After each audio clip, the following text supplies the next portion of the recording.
Internet, hello and welcome to OKLCS Spring 2018 Diamond Capped Week 6. We've got all 5 games for you today.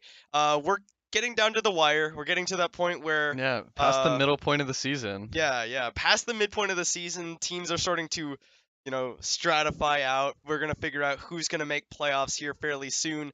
I'm Alex Agent A22, joined by Benjamin Beniona Morales to my left, to your right, for those of you watching at home. We have the 5 games of Diamond Cap here for you today. The first of which will be between Wadu Heck and Apache. We'll go ahead and get into it. It is, of course, Wadu Heck on the blue side. They're coming into this week 3-2. Apache, having dropped their first game last week, they are at 4-1. Yeah, we come into this series, and this is the one that highlighted, I guess, for this week's games, where a lot of criticisms for Apache end up being that they had a very easy early season, and now they're kind of going to be facing some of these more higher teams. Wadu Heck is in 4th place currently, and Apache is in 2nd place, having dropped that one game towards Strat Zero. And so Apache kind of gets test their strength against these higher up teams, see if they are, worth their weight, salt, worth their salt. And so here we do see Slappy is on the Poppy in the top lane. Against Player One's Yasuo. Player One's opted for Yasuo in a lot of these games. The Player One will be playing top lane. BK13 is on Zac in the jungle against Aitado's Battleclass Skarner here as they capture his Spire. Renji is playing Xerath in mid lane against TF is this. Azir, we do see Xerath commonly picked as a counter pick against the Azir, and we know that Renji likes to play these artillery style mages. We saw him previously on the Vel'Koz. Azir, pretty similar style playstyle. And then General Vici and Himana on Zaya and Taric against Tempo Miracle and Weeaboo on Tristana and Lulu. The little Yordle squad against the Feathers and Sparkles. Feathers and Sparkles, yeah. I'm disappointed to see Weeaboo on an Enchanter support, because Weeaboo has so commonly been outstanding on a lot of these skill shot oriented supports like Thresh. Alistar from last week. Although he did get kind of ran over in the Land Snake game. So something we look forward to in this match is in the jungle, Aitado versus BK13. That matchup seemed going to have more impact in the game. Obviously, Skarner and Zac have kind of a slow start, not looking to gank all that much. Skarner does have a small stun available, but typically you tend to farm, so you can use that Predator rune that he has going on with him, and Zac also trying to get his elastic slingshot a little bit more range. And in the bot lane, we look forward to seeing how General Vici and Himana play. So General Vici, if you check the stats on the stat website that we keep track of, has an 8.1 KDA across all these weeks in OKLCS. Pretty impressive. Dude's freaking smurfing. He's got these really big stats. So he tends to play a lot more safe, and just in general make a lot more mistakes than other ADCs. And so makes fewer mistakes. Makes fewer, yeah. And so Time for a Miracle and Weeaboo, the more aggressive bot lane and team on Wadu Heck, maybe trying to force out some mistakes for Apache today. As far as champion select goes, Wadu Heck banned out Camille, Galio, and Alistar from the side of Apache, whereas Apache responded Orianna, Sejuani, and Ahri in their first rotation. And then after the first round of picks, the second rotation of bans were Sivir and Swain away from Apache by Wadu Heck. And Apache bans away LeBlanc and Kassadin from Wadu Heck, trying to pinch the mid lane champion. Yeah, so very apparent that they were trying to get a favorable topside matchup, trying to throw some bans towards Slappy, more than willing to play the Poppy in the tank role. Previously, when we've seen Slappy play tank, it's like the Cho'Gaths. We've seen him in previous splits play like Jarvan, the more aggressive style tanks. So I'm not, another stun going nicely wide. Done by Weeaboo. Nice sidestep there. I'm not surprised to see Slappy on these more aggressive style tanks. Poppy, although she is a tank, her Hammer Shock does pack quite a punch with its 10 HP damage, as well as she's really aggressive. She's trying to get those stuns, and if she can properly use her W, she can interrupt the Yasuo and really more importantly, the Zac, more than anything, as the game goes on. Doesn't quite get the wall stun there. It's a good dazzle. Weeaboo flashes away to avoid getting chained up by the Feathers. Yeah, so both Flash and Barrier used there by the bot lane of... Oh, yeah, why did Time for... Okay, Time for Miracle must have thought he had heal. I think Yeah, he probably thought probably. he had heal. Tried to heal off Weeaboof. Weeaboof's the one with heal. He says, "What are you doing?" It's been a few months since the terrible experience that was the Ardent Sensor meta, and I guess the muscle memory isn't quite The there. PTSD. Oh, whoa! That's a good feathers into the dazzle. First blood for Himana with the ignite. Flash dazzle after General Vici gets a sneaky blade collar route onto Weeaboof, and his flash and heal already down. Well, his flash was down, but the elastic slingshot coming through. There's a dazzle onto BK. They flashes for the high five. General Vici gonna take some damage from Time for Miracle. Will he be able to get the return kill? Summoner heal comes out. It's not enough damage. Now Himana's getting focused, but Time for Miracle getting jumped on by Aikado, and Aikado will come in as Apache's salvation takes down the AD carry, takes down the blobs, and the hand over the kill to General Vici. And teleport not available for player 1. Did TP back to lane. Oh, player 1 fighting onto Slappy, but Slappy's gonna win it this one. He flashes for the auto, and it's a solo kill for Slappy. Your top lane MVP, unofficially dethroned. Flashes the mastery level 7 there on the Poppy as he was playing with a teleport disadvantage, you know, a little bit more items for player 1 in that top lane duel, but Slappy doesn't care. Slappy made sure he gets the hammer shock damage, flashes for the grasp enhanced auto attack, and tells him to sit down. And now Slappy will have both teleport and they will both have consumed their flash, but he'll have teleport advantage to even further snowball the game. I really like Hamana's usage of the flash dazzle there because he was able to punish Weeaboo for that earlier trade where they were able to get that flash advantage, and Tarek with the flash advantage suddenly becomes a lot more difficult to dodge.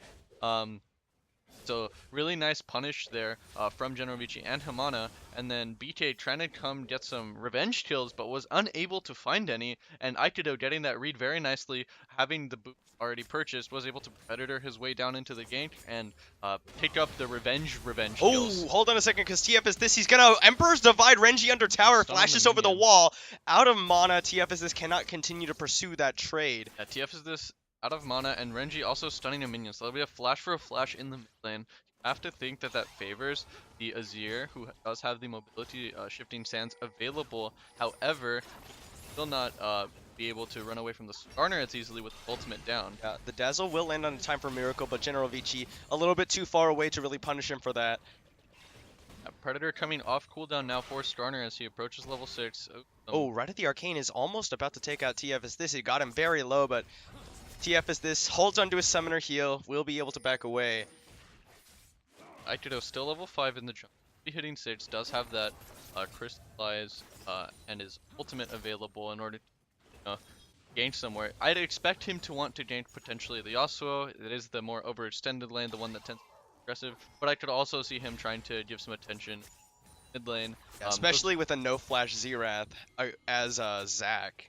A lot more potent ganks as Aikido. It just flashes in to get the impale onto Time for Miracle. Rocket jump shoots him out of the air. Yeah, so just completely the opposite of what I'm saying. Aikido gets he could level go top, 6. he could go mid, ends up going he bot. goes bot. So one of the nice things about the impale is that Tristana can't buffer out of that one because the way it's coded, it's a lot of reposition. One of the cool things about Tristana rocket jump, which you often see, is she can like ignore one knockup by buffering her jump. But one of the not so nice things about Skarner is it's a lot of tiny little knockaways that pull you with him. So unable to buffer this jump on front end of the Skarner ultimate. He does do it on the back end, but a quick little swipe from the Skarner puts Time for a Miracle in the dirt. Yeah. Wow. Alright, and Slappy is just continuing to shove in onto player 1. Bomby Cinder will help him shove the wave in. We'll get knocked up by the Steel Tempest, but don't think he really wants to invest the last breath onto him right yet. Yeah, it's gonna be hard for BK to really get a gank onto this top lane just because of the steadfast presence interrupting most of Zac's damage on ganks. Yeah, once Poppy gets the advantage in the mashup, it's really difficult for Yasuo to come back. Yeah, Slappy continues to go aggressive onto player 1. There's the Keeper's Verdict, knocks him into the air. Hammer shot comes out, player 1 trying to juke through the minion wave, but will he be able to make it out here, burning away with the corrupting potion? Slappy gonna get knocked up. Player 1 on the run through the enemy jungle now. Aikido is on his way in there to try and catch him out. Player 1 is about to come out. BK elastic slingshots over the side. Aikido looking for it right at the Arcane. Player 1 gets the shield, but it will just be the damage coming out. Now is BK in trouble, gets knocked into the wall. Aikido on a killing spree. Yeah, Yasuo using his global taunt there to bring everyone top lane, including his own jungle to die alongside with him. Yep. Summon Airy, or not Summon Airy, the Arcane Comet from Renji is the thing that kills off player right one. of the Arcane. I didn't know Zerath could ultimate. Tiny little pebble to go kill the Yasuo. It does have a slight delay, and so you technically can dodge it, but Riot's been doing a really good job of like making it have a little bit of move prediction almost. Yeah. And so even though the Right of the Arcane doesn't have CC along with it, Slappy might have. He's at half HP, player one coming back in, but Slappy is no fear as Aikido is here. He's gonna go in, he just run to chase him down, and it gets impaled out of the tower. Slappy will follow, but they both get knocked up. Last breath comes through. Player one is trying to do what he can. Slappy goes very low. Minions will not focus him, and Slappy makes it out alive. Both top and jungle for Apache are bleeding, but player one cannot close out a kill. That's what I meant. When Yasuo falls behind, it's very difficult to do damage to some of these tankier champions. He needs to reach that Phantom Dancer. He needs to get some of that crit chance. So his last breath gives the armor pen. And even right there, as you just saw, slightly butchered there by Slappy, unable to find the wall stun with his heroic charge.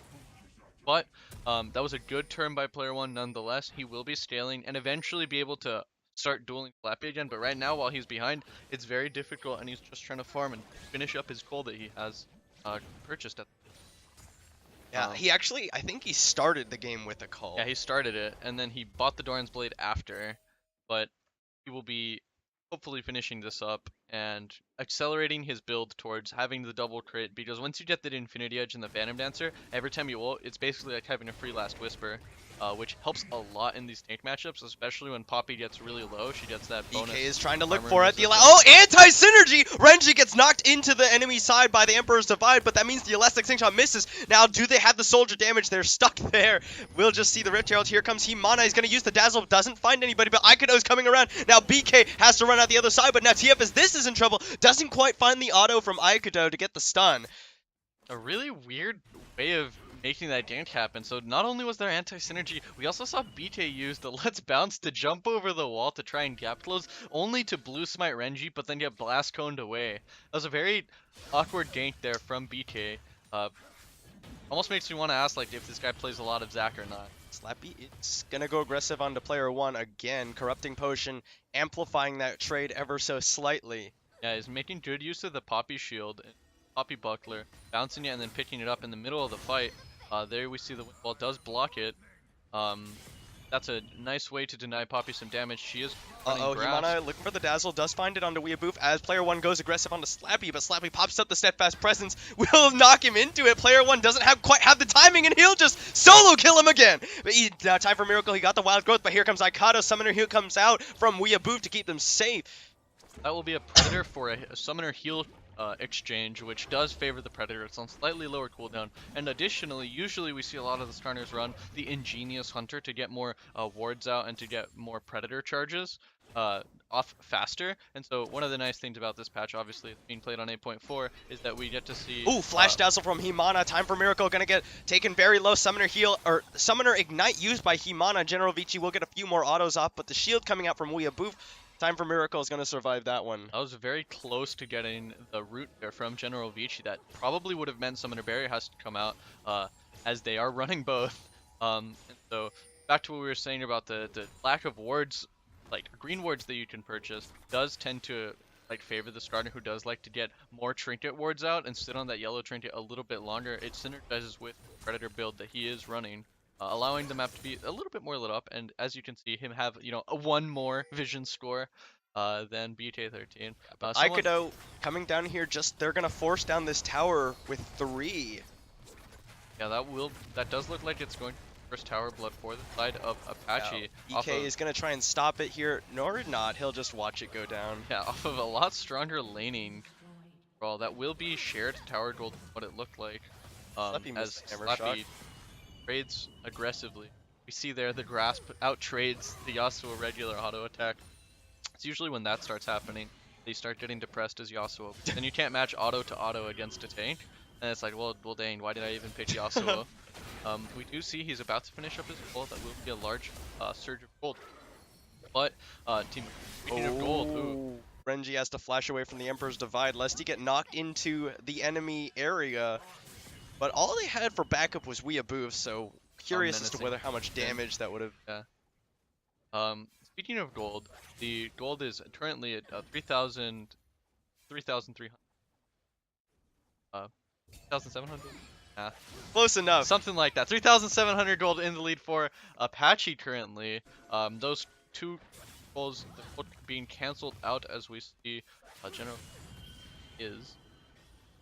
Player 1 did just finish his call off as well. Slappy now 2 levels up on Player 1, ready to go aggressive yet again. Player 1 will dash through, but now Slappy wants to try and punish him for it. Let's dash back towards his tower. Very aggressive trades, and this is where the Wreck-It camera wants to keep the action, even though there's a dragon going for on the bottom side of the map. You know, this is where it's at. This is where the action happens. Player 1 pops the steadfast presence back away. It'll be interesting to see the way that Apache decides to approach next objective. So they have an Azir who can hold this mid tower for a pretty long time. They're going to have to force a dive, and forcing a dive with a Taric and with a Skarner is relatively easy. It's up to BK13 and we have if they're Elastic Sing Shot being channeled is gonna find 2 members. The Let's Bounce is gonna abduct Renji. He's gonna get the Cosmic Radiance under the last second. There's the Emperor's Divide as TF as this falls. General Vici rips the feathers through them all. Renji does finally go down to BK. Elastic Sing Shot being used again. Dazzle will find him, and they got the damage. They're turning it around. General Vici doesn't quite have enough to cancel out BK's flash. Now Player 1 about to get dove again by Slappy in the top lane. You've really got to ask, like, what kind of an engage with that, where you do have the flashless Renji, right, which was the main target, but then you also got to see the Azir unengage them, pushes them away from the tower as he dies. You got to ask, that was an incorrectly positioned Shurima shuffle, and what the heck, what TF is he doing? TF is this in the mid lane, and so that will be kind of a trade kill, but the tower to follow soon. That will be a Herald as well for Player the side 1 of is at full now. So here's the trying Phantom to go for Slappy. He's going to get the knockup. Last Breath will not follow. He didn't have it because he used it earlier. And now Himana and Aikidome. Player 1's heart breaks as he's going to get dazzled up. He'll knock up 1, but he will die for it. At the end of the day, it is going to go. Oh, no, he gets a knockup and he's going to love. Okay, I spoke too soon. Player 1, he's not able to find a kill, but he's able to make it out alive. BK13 actually has a level lead over Aikado. Aikado picks up the Rift Herald that his team was doing just in time to save Slappy. And so here was the Phantom Dancer that we were talking about, and you see how much it does for that. Not only does it give him that bonus movement, that melee range zone, it also allows him to have that mini exhaust that he constantly have, as well as gives him a little bit bonus crit chance. Unluckily, he was not able to kill Slappy, and even more unluckily, it's a freaking 1v3. Renji gonna get some damage onto TF is this. Yeah, so that 1v3, and the Phantom Dancer coming in mostly just because of the fact that it's taken him so long to get to this point that he's not able to exercise so much in the 1v1. And against Poppy, your fights are gonna last like 20-30 seconds. Plenty of time for a starter with Water Walk and you just run up the map. They're gonna do some damage onto Weeaboo, but the Elastic Sing Shot dodged by the Featherstorm. He's gonna get impaled and dragged into the middle of Apache. They get blobs, they get kills. Time for Miracle coming out to try and cover his jungler, but it will be Renji picking up the kill. Himana taking a lot of damage, will go down to TF as this. Slappy gonna try and push onto Player 1. Player 1 misses the knockup now. The hammer shot comes out, throws out the wind wall, trying to clear out the wave, but Slappy just gonna get tower actor with the Sunfire Cape, but it doesn't matter. He's gonna get the sun into the wall. Hammer shot and Keeper's Verdict at the same time. Slappy kills him again. The quick 1-2-3, Slappy pops him up and says, "How's that for a knockup, Yasuo?" No last breath to follow. And that will be the death of Player 1, and that will be a tower, another tower for Apache. That mid lane tower is still holding on strong. They do not want to use the Herald on a tower that is so low, because it still will do the 1/4 current health damage to the Rift Herald. It'll be a lot easier to try to siege this Poppy on your team to stop all those pesky Zac engages. And Dragon will be spawning in about 3-ish minutes, and Baron will be spawning in 1:50. No neutral objectives to test, only that mid tower still stands. BK is going to jump onto Renji, pulls him in with a stretching strikes. TF as this is here, but so is Slappy, and Slappy is a real menace now. Here comes the rest of Apache. Going to get a wall stun onto BK, followed by the Dazzle, the Wild Growth. Will it be enough to save the Zac? He actually Elastic Sing Shots forward. He will go down. Slappy's on a rampage. TF is this trying to put out damage with the Sand Soldiers, but nothing doing. Slappy is too tanky. Yeah, he has no MR built, but most likely I believe he has the Conditioning Rune and that Poppy persevering the W, Steadfast Presence, to make sure that she stays healthy in these fights. When she's below 40% HP, she has a lot more bonus resistance. very quick sand dollar falls as Azir puts up the tower, and then It do goes you know down. if the Herald hit that tower? I think it did. Okay, I've never seen that interaction because You put users it down don't put it behind down. it. Yeah. I So think actually like the Rift Herald turned around to hit it, but it won't do the charge if you put up a tower behind it. that's really weird. All right, I so don't think. That's what it looked like. a Happened. wasted Herald for the side of Apache. That's gonna be a little It got out. You trade the Rift Herald for the Azir passive. Oh yeah, Fair, yeah, the fair. one that's gonna die by itself. And so that will be Baron spawning and Dragon coming up in 1 more minute. Looking at the builds, right, we do have the newish Luden's Echo here on the Xerath, which you can consider a buff to the champion, because now you don't have to build that Morello's item in order to mana up. It looks like... As well as CDR. Yeah, as well as the 20% CDR. So nice. We do have 2 crit items competed for General Peachy on the standard Essence Reap and Rapid Fire Cannon on the Xayah. That really helps her range issues that she has into the Katana and the Azir.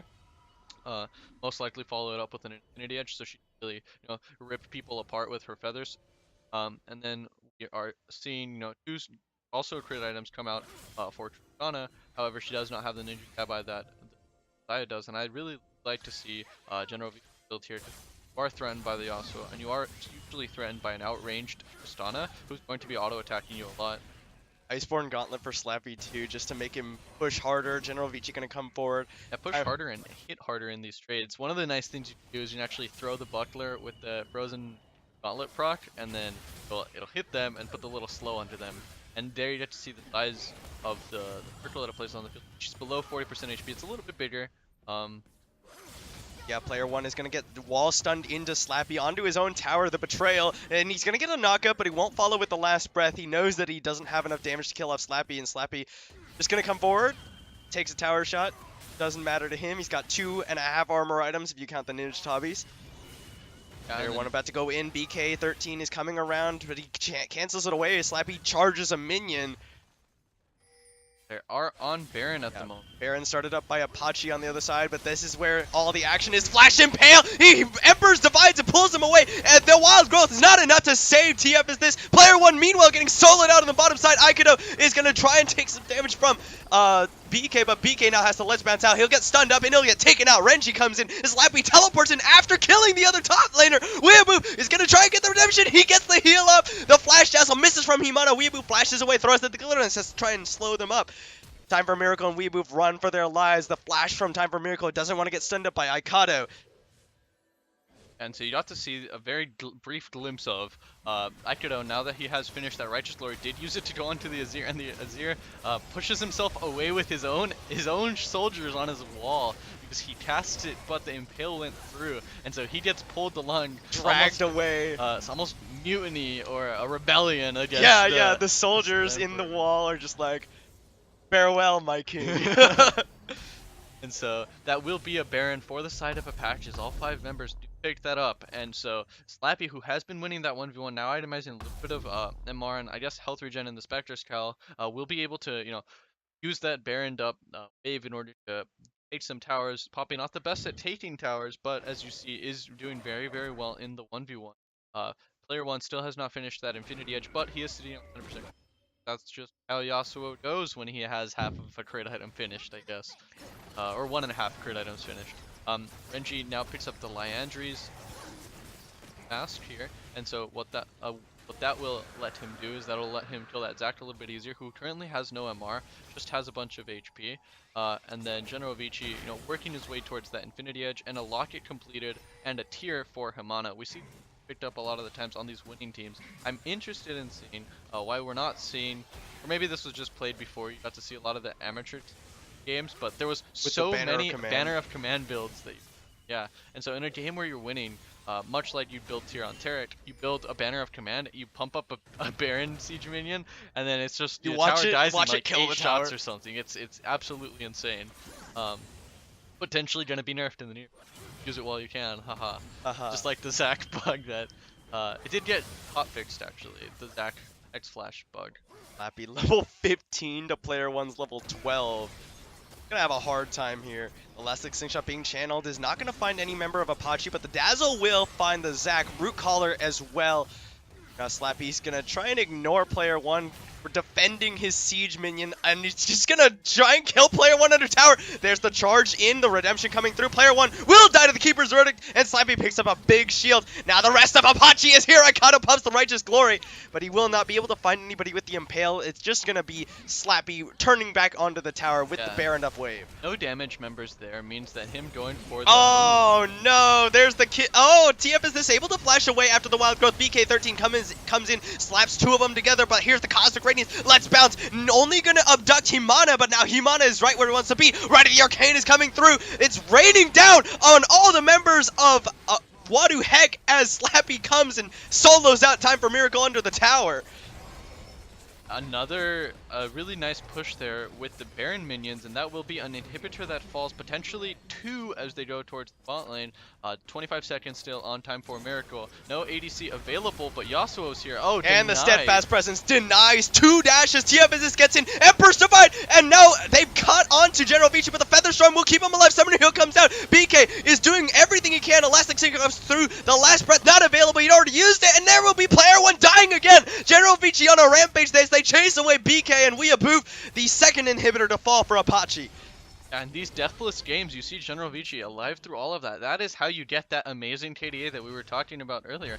Everybody having really nice KDAs this game. Renji and Himana, the feeders of the team, have both of the deaths, you know, 50% death participation from each of them. And so that will be 2 inhibitors down, as we were talking about. And so that will leave only 1 more tower, 1 more inhibitor remaining of the inhibitor turrets for the side of Wadu Heck. We've really got to ask, like, what does it take, right? You've seen these engages from the Heck, you've seen the a lot of these Azir shuffles, but you have not seen the Yasuo use the last breath on a variety of people. He still has not finished his Infinity Edge, potentially will be finishing it soon, but this Yasuo is just not packing the punch that it needs to be packing, and once you have all these 5 people sieging the same tower, Slappy's job becomes immensely easier. It's just, hey everybody, stand behind me, you know, call me Braum, I have this W, and I'll make sure that the Zac can't jump over us and into us. The War Mods is now completed for BK13, a little bit less punished for looking for those repeated engages. As they now try provided to defend, he can survive, provided he doesn't instantly die, right? Which the Shriner will try to make sure it happens. You do see now some of the build of the... Oh, here's this Elastic Sync shot in. He's going to get stunned into the wall, chained in by Icano. Let's Bounce will knock him all away. Wild Growth not used onto him. BK going to drop down into the blobs. The Redemption being channeled. Last breath, or the Steel Tempest comes through. General Vici takes down BK. Yeah, a really nice turret ult there from Himana, making sure to react. Even though the Zac was able to find a way past the Steadfast Presence, able to deny the damage from that team fight using a really nice turret ultimate there. And you do see some components building towards the Banner of Command now. Oh, TF Business gets into the backline, but the Featherstorm will dodge the Emperor's Divide, but they finally shut down General Vici. They've gotten onto TF as this, or the revenge kill. Yeah, General Vici does die there. Only a 12.0 KDA this. Gosh, that's really gonna be. That's another death for the books. That is another death for the books. Time for Miracle. Still a positive game for his KDA record, right? If he has above 8.1, still helping him out there. That is true. Apache with the remaining 4 members are still going to try and push onto this last remaining inhibitor tower. The Nexus tower is being pressured by the super minion wave, means Apache will get this basically uncontested. So, although we do see some of the components built for the Banner Command, typically you want to see it online when you have the Baron. You kind of have to anticipate, you know, when is our team going to Baron, right? And so, I argue that Himana should have built it Slappy just denies yet again Steadfast Presence instead of the Locket. Now, something we are seeing kind of in actual LCS is an overabundance of banners where people will start buying it instead of their Lockets and start losing the team fights. There's a banner. Yeah, it's now finished, but they've already used their Baron power play. Yeah. Although another one will be coming up in 50 seconds. A Baron to end the game doesn't sound quite as enticing as a Baron to take down a bunch of towers in a line, but you know, a win's a win, so might as well use that strategy while it's available. So he does have the banner and the stopwatch now for the Skarner, so we get a little golden lobster, golden scorpion. They're all arachnids. Yeah, for sure. Renji gonna be handed off the blue buff. He does have the magic penetration from the Void Staff as well as the Liandry's Mask. So even if BK did start building does look like he's building now. It will get straight penetrated by Renji now, as well as Genovici has completed that Infinity Edge and now building some lifesteal. So many control works in the Apache, and Slappy saying, all right, Yasuo, you've had your fun. Better not start thinking about building some lifesteal. Here is a Thornmail components. Oh my word. The wonderful Hoshinshin trademarked Bramble Vest built for Slappy. 804 is Slappy on the Poppy, just attracting so much attention. He kills off player 1 and then turns to join his team as the Rite of the Arcane being used. BK is going to get stunned into the wall there. BK will survive for a little bit. The Wild Growth comes out. He lets bounces in. Only Slappy, but that's not who you want. Time for a Miracle has to back away. Gets knocked out by the Keeper's Verdict. Slappy goes in, gets a Legendary as he knocks in BK. Now TF is this on the wrong side of the fight. Apache pick him up as well. Player 1 died somewhere. I didn't see where he went, but it's not going to matter as Apache, with 5 members, seek to end the game. The surrender comes out from Wadu Heck. And Apache will pick up their 5th win after 6 weeks. Yeah, Apache now 5-1, still in 2nd place because they did lose the head-to-head.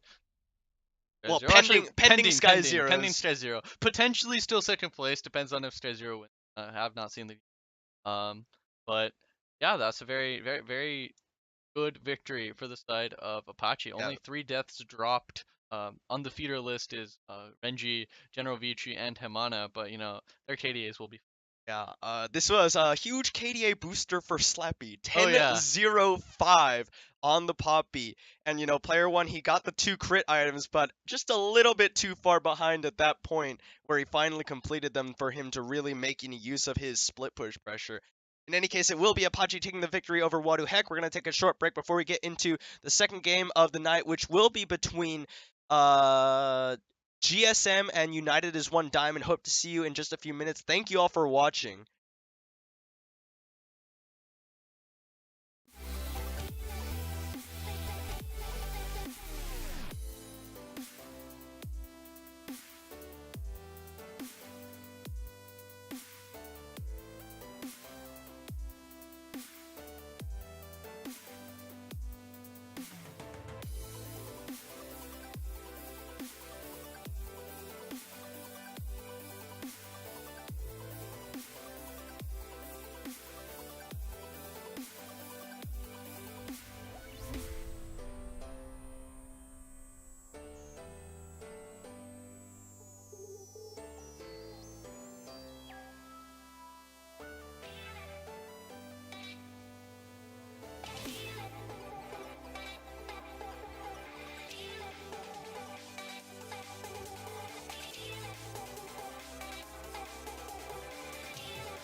Internet, hello and welcome back to OKLCS Spring 2018 Diamond Capped Week 6. I can rattle that off like nobody's business. We just saw Waduhek go down to Apache. Apache now sitting at 5-1. Later on today, we'll see if Sky Zero can retain their first place spot with a victory, or if they'll drop to second with a worse record up against Apache by losing this week. But that is not yet to come. The next game is between GSM, Gecko, Slammer, Armageddon, and United is one Diamond. So without further ado, we'll go ahead and get into it. It is, of course, GSM on the blue side, United is one on the red side. GSM coming into this series with a 2-3 record. United is one sitting at the very last place with 1-4.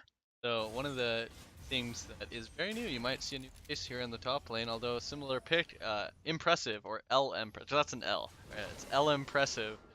We'll call him Impressive, but he's playing Jace in the top lane here. A new addition to the GSM roster, taking over iClutch's spot, and then on the side of United as one. There are a few subs on the side of United as one.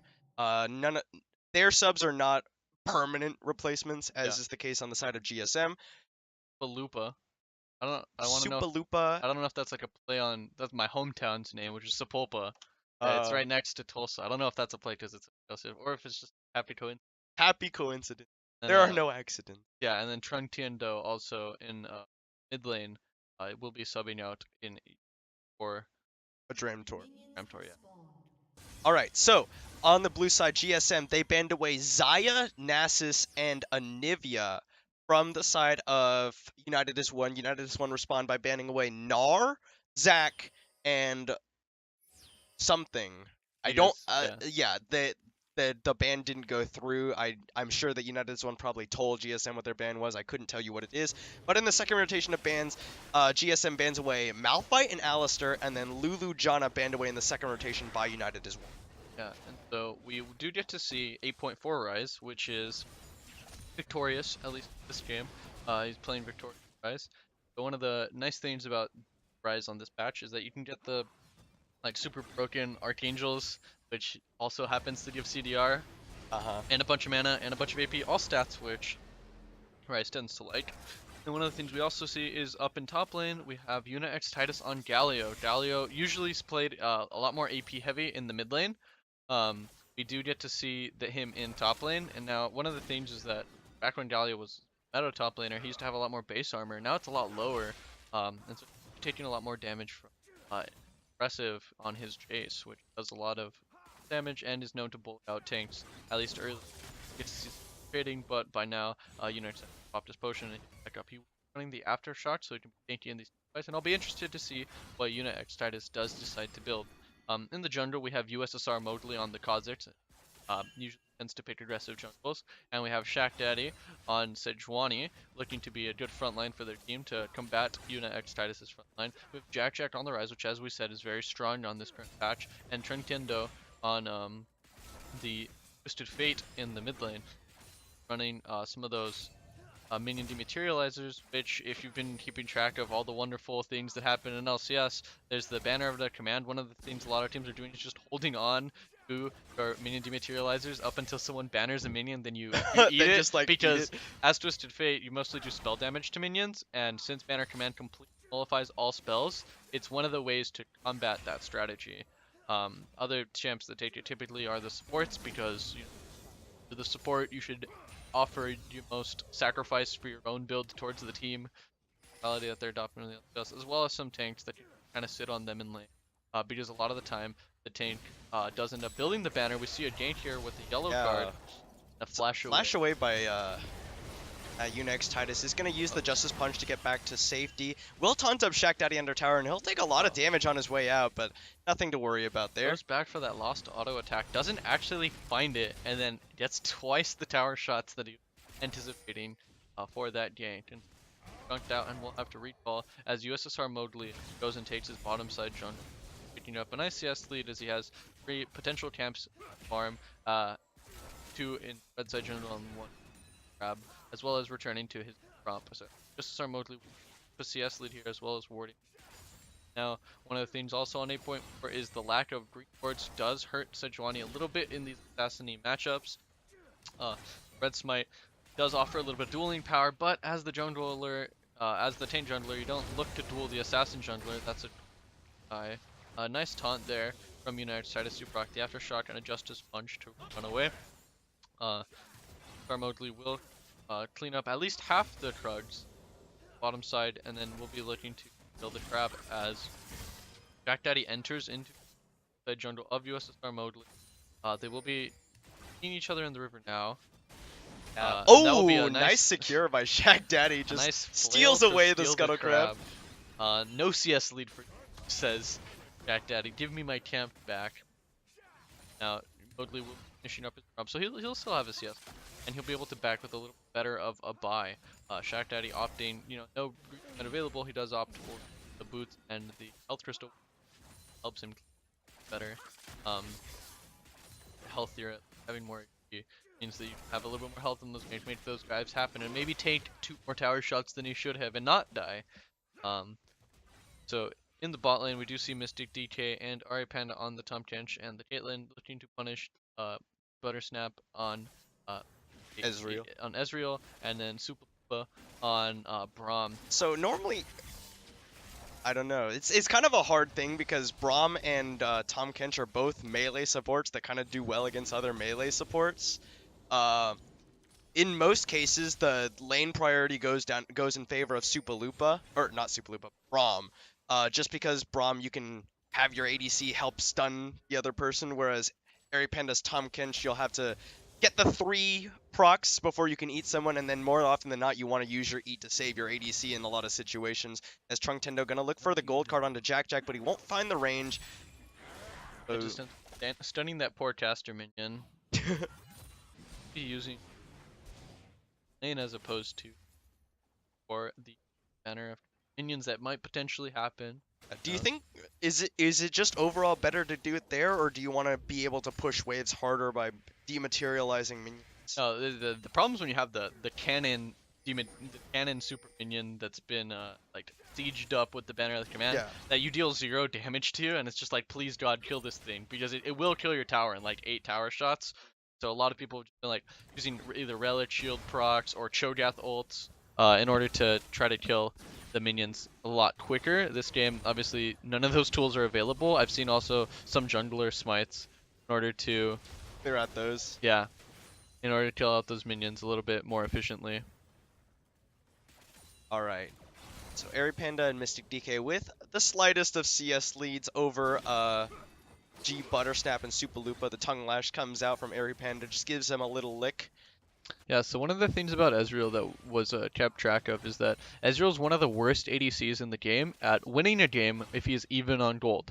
The reason being that typically his builds require him to like snowball a little bit as far as gold is concerned, and so is Caitlyn as well. If she does not get a gold lead, she tends to fall off, because both of these ADCs are kind of like more bully style ADCs, and at least for Ezreal, getting a gold lead isn't that hard with the Kleptomancy. And so even though he is a little bit behind in CS, right, 10 CS, it'll be interesting to see if he's able to finish up his items and build towards the items that he needs before the here comes the Caitlyn Destiny comes into the online. top lane, trying to get a gank onto Impressive, and Impressive gonna get stunned up by the gold card. Mowgli is here. Impressive, he's going very low. He has already used his flash. Mowgli flashes for the taste there. Fear Shaq Daddy gonna miss the Arctic Assault flash, but Impressive goes down for first blood to an auto attack from Trunktendo. Yeah. Really nice committal there from both Trunktendo and from Mowgli to commit all their summoners and all their abilities there to kill Impressive, and Shaq Daddy comes up short. Still level 5, was not able to throw in the Glacial Prison to interrupt that gank. Impressive almost getting away there, manages to interrupt Mowgli's slow on his auto attack, the unseen threat, and he was able to very nearly escape, but Trunktendo did manage to pull up another gold card to finish Impressive off. I think it was just a little late on Impressive's flash, because the gold card followed the flash. He should have flashed earlier to avoid being in range for the auto attack to start flying in the first place. Yeah, so that will be a quest finished at 8 minutes and 55 seconds for Ari Panda. She now gets access to wars as she places her first there on the blast cone in order to ward off potential Kha'Zix ganks. That's a pretty good spot to put it against Kha'Zix. It's one of the only spots you can put it against Kha'Zix, since he is invisible in most of his jungle. And so as far as balling is concerned and itemization goes, Caitlyn with the BF sword does tend to beat out the dude that spend over 1,000 gold on mana only. And so we do see Ezreal, although he is kind of a bully ADC in the very early stages of the lane after the first back, he does have to build a tier, and he does his damage does tend to fall Mystic off, DK is but going to take a winner's bite. Airy Panda, I think, meant to eat Mystic DK, instead eats a minion. that's a very tasty minion right there. You know, who cares if my Mystic ends up getting stunned up? And so that will be a nice sizable chunk. But Super Lupa's now going very low. Mowgli jumps onto Impressive, and Impressive's just going to turn it around, blows up Mowgli, almost has the damage, but the taunt from Unix Titus will save his jungler. But wow, Impressive turns it around, and dare I say it, he lives up to his name after that one. Yeah. It's going to be very confusing to be saying, wow, impressive. Not very impressive on that play, but in that one he was. Almost kills Mowgli there. You've got to think Red Smite being the only difference. I didn't quite get to see if he did smite him, but ooh, that will be a missed flail from Jack Daddy. Jack and Tenda just trade abilities. So, yeah, so I think the other thing that's very impressive, dare I say, is the CS discrepancy in that top lane. Yeah. That's big. That's big. That's very big. Yeah. Galio, not the best at clearing waves without building the ability-powered Glacial Prison comes in. Tendo gonna get chained up by the Rune Prison teleport from Unix Titus to just try and clear out the wave. And he almost, Mr. TK almost looking to snipe away that kill with the Ace in the hole. Ace in the hole, but unluckily he died too soon. And so that will be the kill going over to Shack Daddy on Sejuani. G Buttersnap and Super Lupa finding Airy Panda on the way back in. Airy Panda might be in a bad spot, but she'll be able to walk it out. Yeah, she'll just waddle her way out of there as they look to potentially make a bot lane gank. Now, no Glacial Prison available does make it relatively difficult because Ezreal can Arcane Shift and Braum can follow with his own leap, and they can just run away from most ganks that happen. Tom Tench not the best at setting up ganks, and neither is Caitlyn. Both lacking ranged engage. A control ward in the back brush guarantees that they know that Shack Daddy's not spotted out, but we'll just back away as they find Mowgli there as well. Although we do see the Bramble Vest being built defensively for Unix Titus as well as some Ninja Tawais. You know, your Hoshinshin standard build as a tank in order to nullify these Terry tops. It is worth noting that Galio is one of the most inefficient champions to be stacking armor on because of the fact that his passive and his W damage reduction doesn't scale all that well with armor, and that he's quite squishy, as well as Bramble Vest is only 70% gold efficient as far as the stats it provides, and so comparing that to some of the armor pen and some of the flat damage that Impressive is building, plus the fact that, you know, Jace deals hybrid damage. You know, his hammer knock away as well as his W, the little AoE around him. They changed the Thundering Blow to do physical damage. Oh, is it physical now? Yeah. Well, then that's only helped by the armor pen. But the first auto attack in Jace's form, as well as the W, the little AoE around him, that all does magical damage. I know the Strides does physical. So my point being, he's still taking a bunch of damage from this Jace. Another Destiny gank onto Impressive. He throws out a Shock Blast. Gold card. Flash Taunt from Unix Titus. Impressive knocks him into the tower with a Thundering Blow. No, he didn't quite have Flash, and Tendo will pick up the kill. That means that is the signal for GSM to start up this Mountain Drake on the bottom side of the map. G Buttersnap and Super Lupa shoved under their tower. Not a whole lot they can do to try and contest this, and it will go over to GSM, no problem. Yeah, so Jace, as good looking as he is the most popular guy on the playground, and you do tend to get camped a lot when you play Jace, since it does force kind of the whole game to revolve around you. Teleport from Jack into the top lane. Unix Titus is going to taunt him up as soon as he gets there. The Justice Punch comes through from the backside. He's going to go down, use the hero's entrance onto Tendo, who is just standing there. Now the teleport from behind from Impressive. Tendo is going to get jumped on. Uses the stopwatch just to stall out his dive for a little bit longer, but Impressive will just knock him down with the hammer. Yeah, that will be 2 deaths for the side of GSM as they successfully defend the top lane turret from falling down and look to take their own. Really poorly executed by United as one.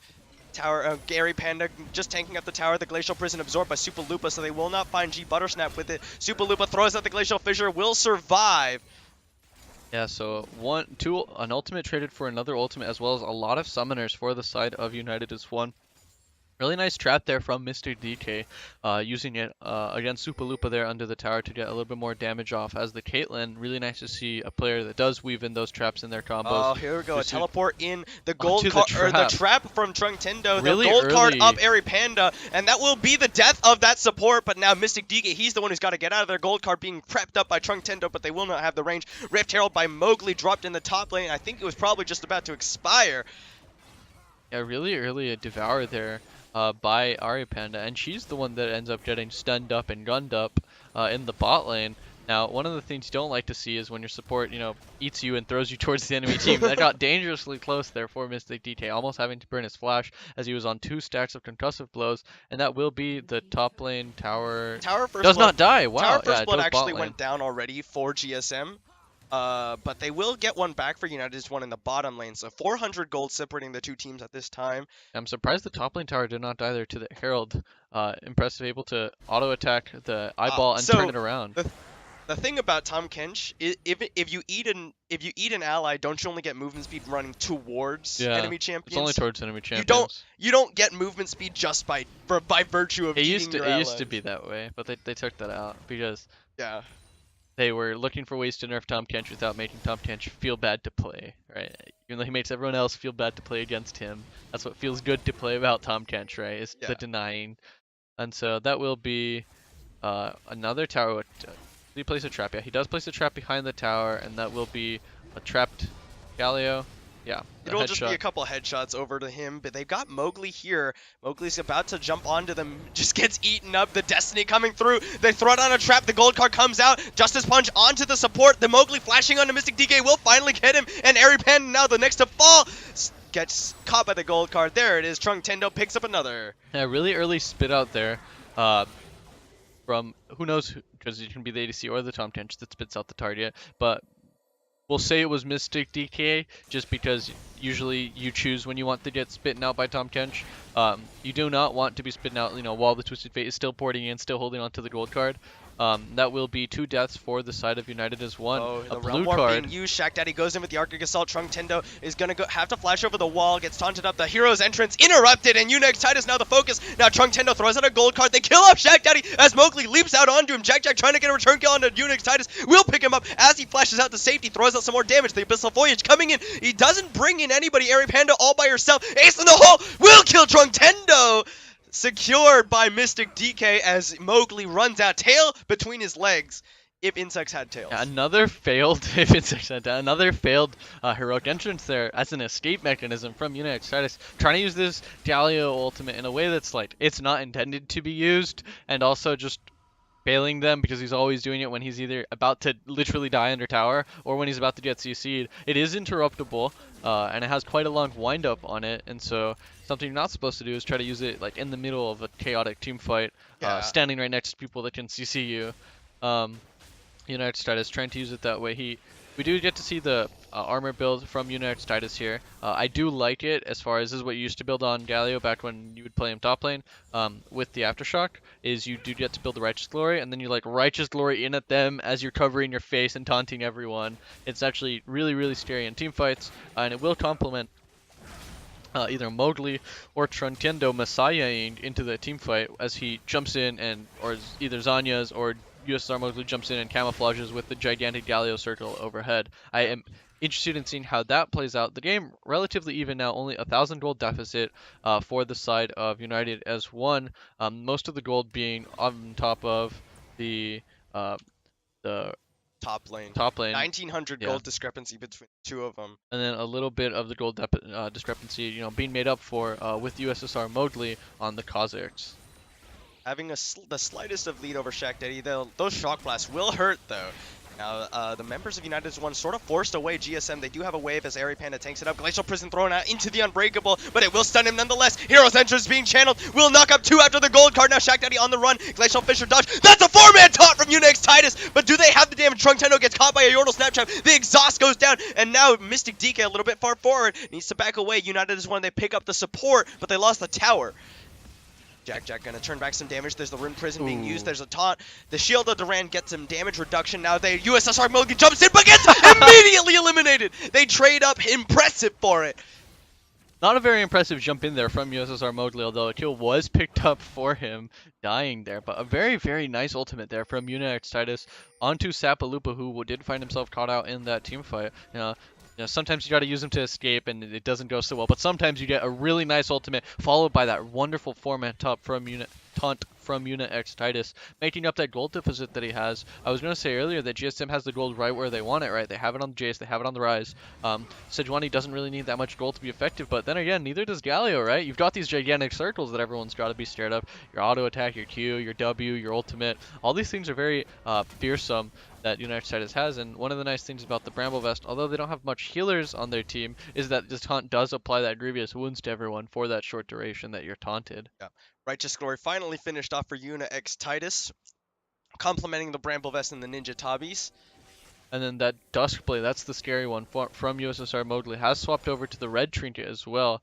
The scanning trinket will allow him to just completely dart out a side of the jungle camp that he wants to play on with that evolved Q and his evolved ult. Usually I see evolved W as well as evolved ult for more pick potential. This is a more duelist style that allows him to 1v1 the lonely person that he finds in the jungle. The Q now giving a lot more cooldown on the claws if he finds them in an isolated fight, as well as the bonus damage that it's always done. Plus, the multiple resets on the Duskblade make Mowgli very fearsome to walk into. Being channeled. They're looking to try and catch out Impressive again. This time he's learned he flashes immediately. Ooh, very, very quick on his fingers. Impressive there he was. Also carrying his own Duskblade. We do see Jack has decided to build the Abyssal Mask on the Rise instead of the Rod of Ages. This offers a more defensive build, pretty much only against the Twisted Fate and I guess the Gallia. But since the Gallia is building not too... Oh, whoa! Impressive stole that Scuttle Crab. Nice. Impressive.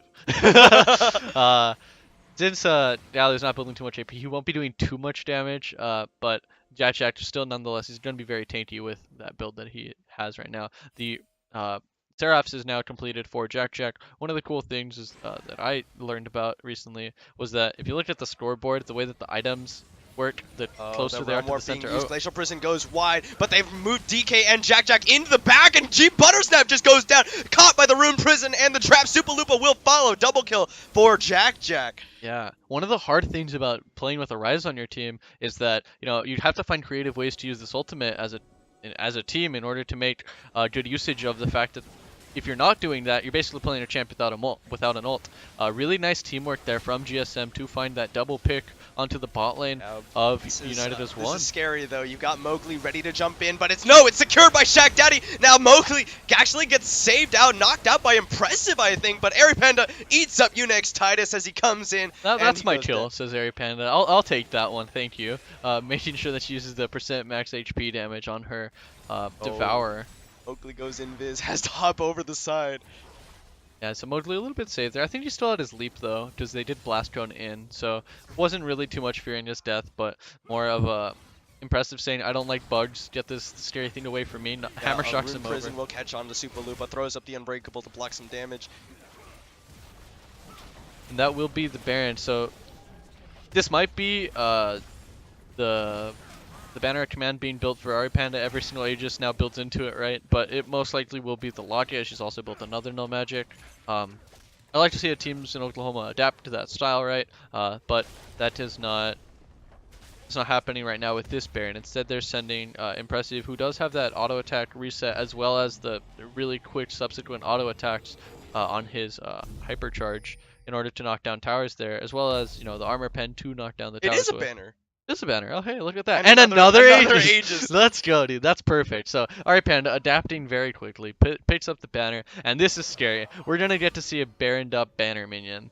That'll be fun. Let's get to see it in action. The Bruce Banner minions, as they call it in the LCS. The Hulk, right? These things will knock down towers in like less than 10 seconds with less than 8 shots.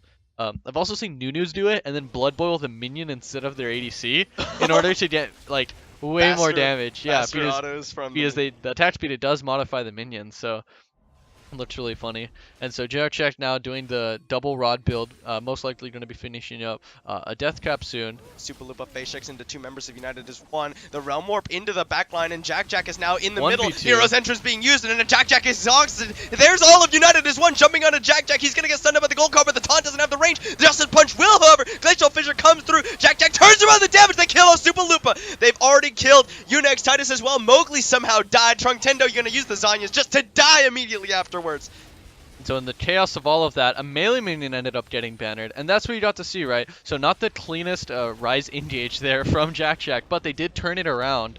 GSM kind of on different pages there as to how they wanted to start that fight. That minion is so menacing. Oh my Look gosh. How fast it oh attacks. wow. What in the world? It's just beating the crap out of the tower. I've never seen a melee minion get enhanced. That looks like, really terrifying. Oh man. That is funny. Oh Just imagine if you could blood boil that. So that's the Bruce Banner minion in action. We'll see one in another 45 seconds from now as they clear 2 inhibitors from the side Two inhibitors for United as one as Shaq Daddy comes forward to zone him away. For GSM. Or for GSM, yeah. And that will be an explosive, chaotic team fight. Mystic DK and Jack both doing very, very well. And impressive, although he doesn't have the most impressive KDA, is doing quite good for himself on the team. He did soak up a lot of those ganks from earlier and is still being a really, big damage teamfight presence, as well as nobody's really dying to Modally anymore, even though he is online. He does have those Mobies. He just kind of randomly dies in these teamfights in the chaos of everything. What do you think of Boots' mobility on jungler? Because in past times when I've seen it, I've always sort of condemned it. But is there a situation in which that would be valuable? Yeah, usually you also, value Shaq Mobies. Daddy picks up a second banner or command. Oh, 2 banners, let's go. Usually you see Mobies on jungles who either want to get a lot of ganks off really fast in the mid game, early mid game, or you see them on like Elise, like Kha'Zix, like Lee Sin, or you see them on champs that are looking to make picks. The issue is that if you're not doing that early style ganking, they do fall off really hard, right? Because you don't have them that active in team fights. Now, for Kha'Zix specifically with Ultimate Evolve, it's really nice because it lets you have full invisibility in the jungle, whereas if you're just below the right movement speed cap, you get seen in between some bushes in the jungle, right? And so on Kha'Zix, it's kind of like the exception, but the issue is that since he is an assassin, it's never going to look good if you're losing. So it's more of the fact that they're not playing around the Kha'Zix super well, as opposed to the buy is bad. So we do see that they will be defending the top side of their map as they pick up the red buff, but Infernal for GSM does make that a little bit more scary, as Rise and Caitlyn and Jace really like Infernal Dragons. Those Shock Blasts just hitting a little bit harder now, and those headshots headshotting a little bit more craniums now. And so, headshotting a few more craniums. Yeah.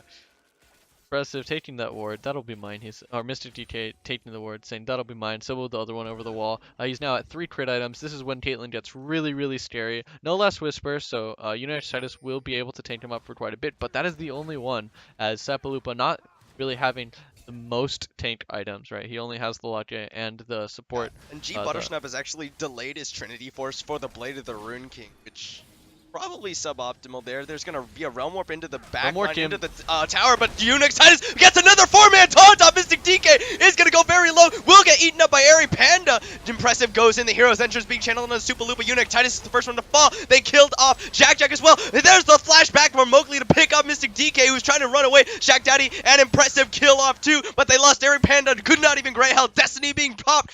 Who are they going to look for? He's going to go in the blue card. Impressive. Going to jump away, running out through the Shock Blast, or the Trunkendo doing his best Reginald impression there as he locked in the blue card to try to do the Twisted Fate ultimate. I'm pretty sure if Impressive saw that, he would have just turned around and killed him, but he was already too far away using the acceleration gate to run away there. Kind of another botched ult there from Jack as the whole team jumps into it and then just gets Galio taunted. So Jack was trying to do the thing that you've seen Bjergsen do, where you realm warp a big minion wave up to the tower faster than the enemy team expects you to be able to push it in there. Ends up pulling his entire team into the middle. They just all die. Everyone just ins. Hey guys, dies. You know, we fight together, we int together. GSM's motto. And so that will be an unfortunate throw for the side of GSM, and you know, much to the happiness of United as one. However, that will not be enough, as GSM is still in the driver's seat, potentially going to be picking up this Baron, which comes up at 20 seconds. Both banners will be available by the time that they do pick up the Baron, and that will be a scary siege. Inhibitors are still down for another minute or so, and we will see how GSM decides to try to close out this game. It might be with this Baron here that's coming up Now, Shock Blast will eat the Guardian from Supalupa. Yeah, outside of these like pretty troll results, GSM's had a decently controlled game. The only like errors coming out of like some random devours here from Tom Kench, but so let's see if they are able to get GSM, the steal. the Shock Blast coming out. Mowgli is going to be ready to jump in. He gets in there. He steals it! Mowgli stole the Baron for United as one. He will go down immediately afterwards, but that is going to stop GSM's push, or at least delay the end of the game for United as one. Yeah, and so not having the Baroned up Siege Minion really brings out, really saddens the Baroned up Siege Minion strategy. It's just a regular Siege Minion that's been bannered up. So not Bruce Banner, just regular banner minions. As they do not get to Hulk out on the tower. I'm pretty sure like half of the fun is the purple glowy part. So this is a sad Baron. This is a banner minion. onto one. Unix pops the righteous glory looking for the taunt. He will find 3 with it, but no follow-up, and now Unix has to back out the other side. Justice Punch comes in, he gets onto Shaq Daddy. Will get stunned up immediately. They actually kill G Buttersnap. Now Unix is going to go down as well. The Glacial Prison onto Supalupa, throws up the Unbreakable Exhaust, goes down onto Trunk Tendo, who will Zanya's immediately, but that's not going to save him. On a trap, will go down. Mystic DK headshots him. Supalupa will follow. Jack picks up the kill, and they'll get the inhibitor.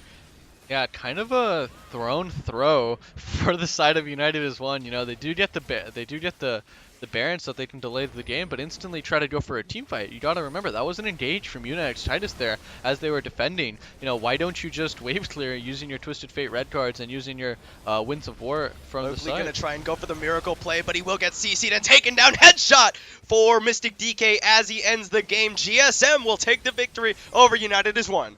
So that's kind of just a tale of two throws, really. A throw from GSM, which was not enough, and then a throw. United is one, giving the game and say, no, I insist, you deserve this win. Here you go, GSM. Make your way towards playoffs as they give them the game back there. Yeah. So really just some unorganized Rise ultimates and some kind of random mechanical misplays here and there. But overall, a very good game, I'd still say, from GSM.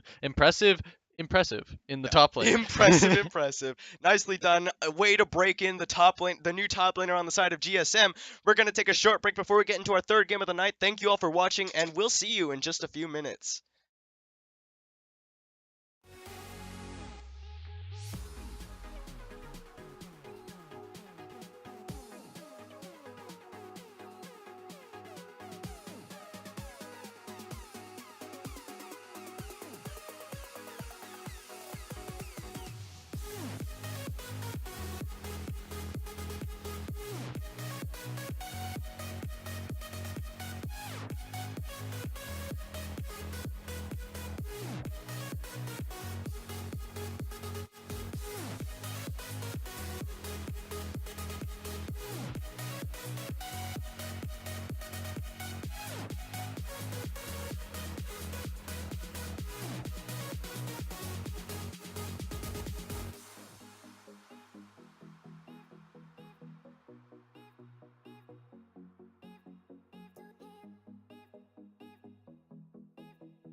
Internet, hello and welcome back to OKLCS Spring 2018 Diamond Capped Week 6. We just saw. I'm so fucking out of it right now. GSM took down United as one in a very nice and controlled game. I really like what happened there. I really like the way that they played it out. Really nice round warps. Really nice by ones, yeah. Jack. A few inting realm warps, but other than that, a relatively clean game. An impressive first showing for the new top laner of GSM. But that was then. This is now. We do have the next game, which is between Oklahoma Diamond Rush and Landsneck. So without further ado, we'll go ahead and jump into it. It is, of course, Oklahoma Diamond Rush on the blue side up against Landsneck on the red side. OGR coming into this week. Both of them coming in 2 and 3. Yeah. So it's very nice to see these teams that are going to be basically battling for their playoff spot. These two teams are on the 3 of which that I wrote on my article that are like most likely to make playoffs based on their future matches that the teams that they have to play against, as well as just like how strong they look compared to other teams. We do see a stack anti-invade here from Landsnake as they stack on this bush. Starner and Braum are very, very strong in these level 1 fights where Starner can level up his fracture in order to stun multiple people, and with the concussive blows, PB Doyboy is able to stun out multiple people. There will not be an invade from the side of Oklahoma to Diamond Rush as they all decide to do a pseudo fan, I guess. I don't know, a clump in the bottom right side, and then the solo laners just go to their lanes. So Oklahoma Diamond Rush, their first 3 bans are Heimerdinger, Gragas, and Talia. Kind of just the the signature picks on the top side by Sneck. Of course, Heimerdinger for Jack Loves Lamp, Gragas for Sci-Fi, and Talia for Echoed Voice. On the other side, Taric, Oriana, and Zaya banned away by Sneck away from Oklahoma Diamond Rush. And then in the second rotation of bans, Poppy and Zac banned by Oklahoma Diamond Rush. Sejuani and Warwick banned by Landsneck. You see a blue buff start here for Sci-Fi. The interesting thing to see, I do predict that Landsnake will win this game. At least in my article, and it'll be interesting to see how Sci-Fi is able to basically make this game explode. We do see Mechanical Reaper on his signature Urgot, Butcher Urgot here in the top lane. He tends to very often either solo kill his laner or get ganks to assist in the butchering of his opponent. Jack Loves Lamp on the Yorick. We don't get to see Jack's Yorick that often. Usually see him on like Poppy or Aatrox as we did before, and so it'll be cool to see how well he plays it. As long as Yorick doesn't get shot by the ultimate or backflipped by the Urgot or the little explosive shot that he can throw, the W will not lock onto him because of the little ghouls that Yorick can spawn. And that can offer some like pseudo tankiness against the Urgot, as well as Yorick does have a lot of % HP damage in his kit with the Maiden once he spawns it, which will allow him to shred the Yorick in these later stages of the fight, stages of the game. So I can see why Jack would want to pick the Yorick into the Urgot. It does get a little bit tougher, however, when you do get if you do get bullied out a lot. So really nice to see moves on the loose on an aggressive early game jungle ganker, potentially looking to punish both the Urgot both the Yorick on the top lane as well as Echoed Voice in the mid lane, who's playing Vigar. You know, Vigar known for really good at scaling up, but in the early game, kind of a fragile laner. We do see Ignopius is on the Zilean. That might have been a counter, like, steal away pick because Skarner Zilean is a very nasty combination to give a team.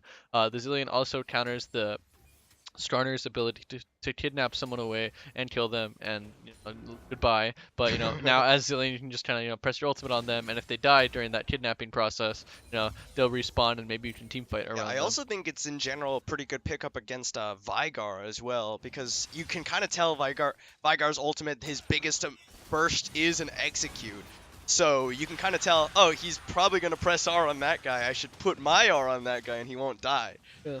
So there you got to see Jackal's Lamp, using the little cage in order to keep Urgot from running away. Urgot's dash cannot go through walls, and so Urgot does suffer when he's against Yorick because of the fact that you can just kind of keep him there, getting bit by all the little ghouls.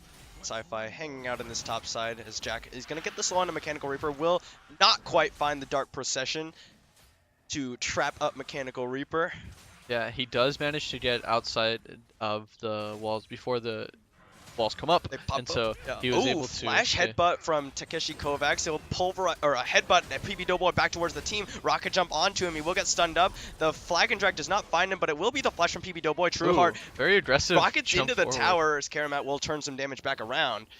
Yeah, the Winner's Bite not finding Trueheart there, as he does this very aggressive jump forward. The slow, but both bombs miss. I don't think that Zilean does any point and click damage as he goes through the trade there with only auto attack. Ignopia is now really low on mana as he uses 5 spells in that trade and lands none for damage. Echoed Voice also low on mana, does have the Summoner Spellbook. Oh, there you go. That's the catching him on the wall. Yeah, but Jackalove's Lamp out of mana and out of cooldown, so we'll get traded back on by Mechanical Reaper.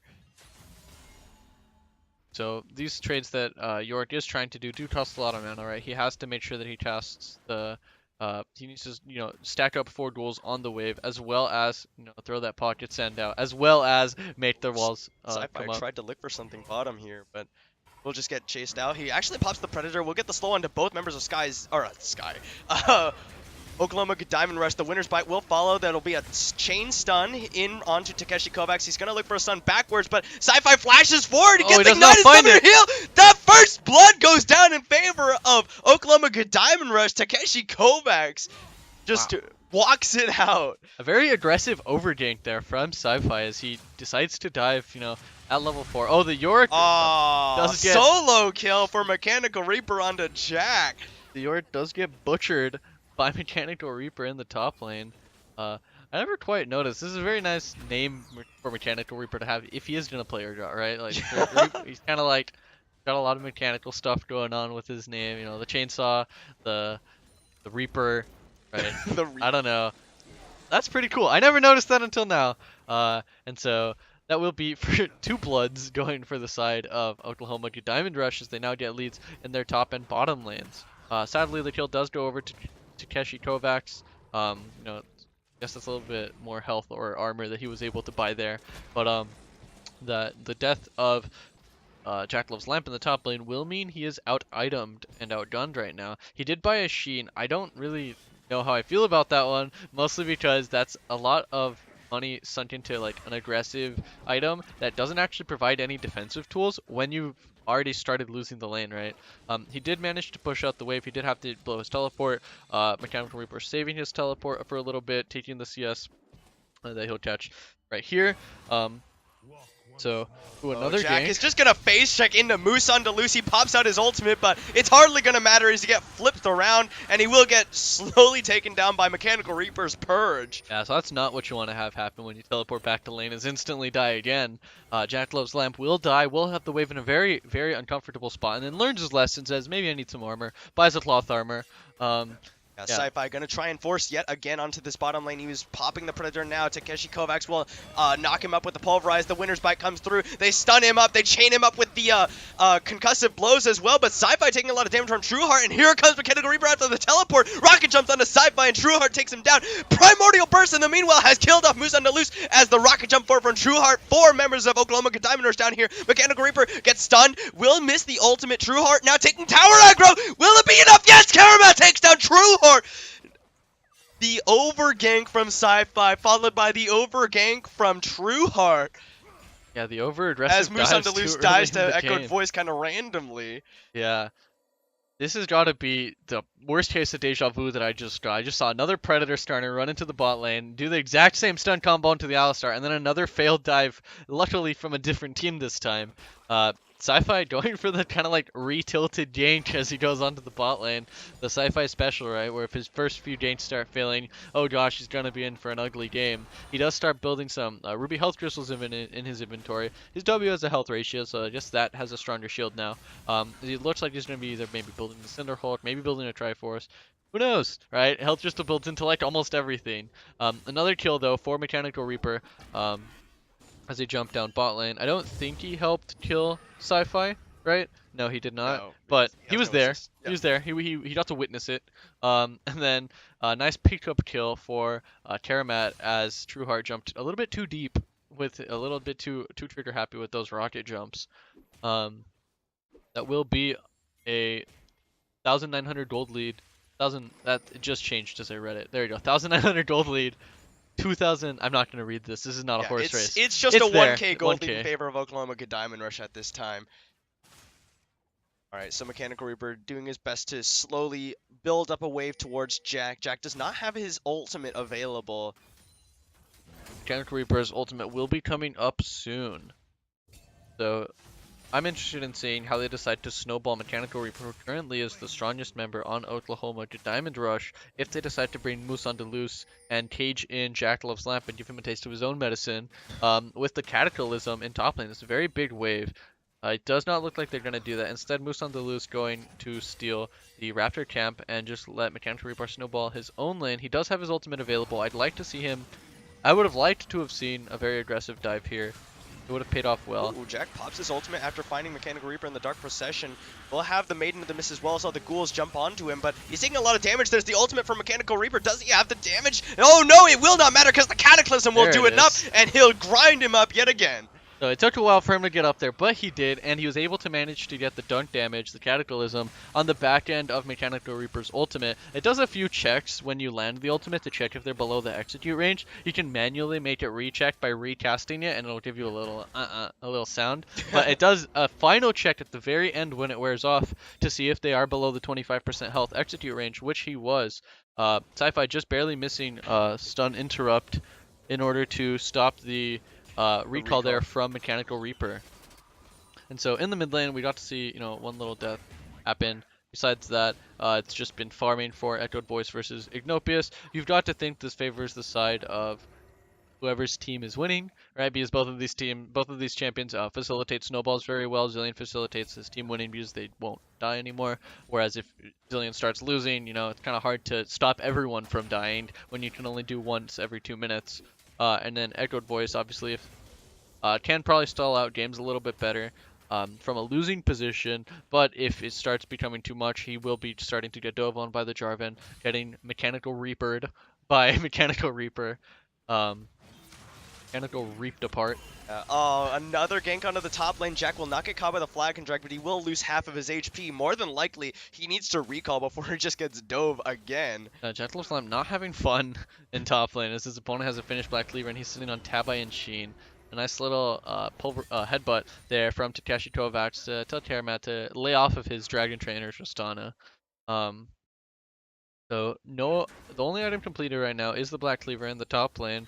It does look like Sci-Fi will be building towards what looks like either a Warmogs or a Righteous Glory. Probably the Righteous Glory. That's the more common one on Skarner, allowing him to have 2 forms of running really fast. Combo onto Karamat, but Trueheart was fighting elsewhere, but Karamat takes about half of his HP from Takeshi Kovacs alone. Chain of Corruption used. Here's Sci-Fi. The Glacial Fissure will chain him up, and they will bat the kill. Sci-Fi picks it up. Impale on Takeshi Kovacs. He instant cleanses it with the Unbreakable Will, but they have the damage. They headbutt in PB Doughboy, who will say, okay, I was going to tank this anyway, but now he's ignited. He's under tower. He takes another one. Summoner Heal's not enough, and PB Doughboy goes down. Wow, making the best out of a bad situation. Takeshi Kovacs is able to turn a kill on that gank. Really, really well played there from Takeshi Kovacs in order to get that flash and then really ignite. Actually poorly played by PB Doughboy of all things, because yes, you wanted to tank the tower to see if your team could get the kill, but he walked into the Alistair who had a stun up after the last auto he should have taken. Yeah, or the last turret shot he should have taken. And then he gets ignited as well. Ooh, the ultimate does land. Comic Mechanical does Reaper proc. flashes. Jack has to flash away as well, but will he have the damage? No, he can't close out the grind onto Jack Lowe's No land. execute available. Meanwhile, the Maiden's just sucking him dry as it does a little bit of damage. Usually the Maiden's damage actually scales with AD, and if Jack looks like he does have Grasp, he'll have very little AD currently since he has not finished off his Sheen or he's not finished off an AD item, he's only sitting on a Sheen. So the Maiden not doing too much damage in that regard. It does mostly do the damage when he gets reprocced when York auto-attacks the target that she's sucking dry at the same time. And so, not too much damage to worry about as he goes for that kill. That will be both flashes down for both top laners. As the first Tower Blood does fall for Oklahoma Diamond Rush to pick that up. Mechanical Reaper's huge right now. Yeah. 3-0 with near 30 CS lead over Jack. 2,800 gold lead for the side of Oklahoma Diamond Rush. We do see a very aggressive build here from Moose on the Loose. He has both the Tiamat and the Caulfields looking to build into the Warrior enchant in jungle. Kind of going for that full AD one-shot Jarvan. You won't believe how much damage this does. My mom took away my internet cable after this one. And so that actually does seem like a very good strategy to do against Echoed Voice and against Karamat. Since he will be able to kill them, but it's kind of a kill or be killed, as if Sci-Fi finds him, that'll be a very easy kill for Echoed Voice to land. Echoed Voice does have the Event Horizon, which does deny a lot of Jarvan's assassination potential, as it does stop the Flag and Drag in its tracks. However, it does not stop the Cataclysm. So mostly just on Moose on the Loose to find those openings in order to make those plays happen. Relying more on the tankiness of Takeshi Kovacs and the tankiness that Mechanical Reaper brings. He has now he built the Bramble Vest here. The reason I assume is because not only does Jack heal off of Grasp whenever he auto attacks, the last rights, the shovel smack, right? You see the over the head shovel smack. Okay, they're gonna look for the 2v1 on the Mechanical Reaper, but I don't know if they actually win this one. It's 2 level 9s against a level 11 Urgot. Mechanical Reaper is just gonna grind up Jack before it even starts. The Impale used, but now Sci-Fi has to get out of there. Slowed up, Arcane Comet not available. Mechanical Reaper, is he gonna find the kill? No, he has to back away. Sci-Fi gets under tower, but don't come back! Don't come back! Why would you do this? Mechanical Reaper is just absorbing so much pressure as they drop the Rift Herald in the mid lane. Moose on the Loose and Ignopi is trying to put pressure onto Echoed Voice so he can't roam up there. Time Bombs zone him away, and he will just have to give this one up.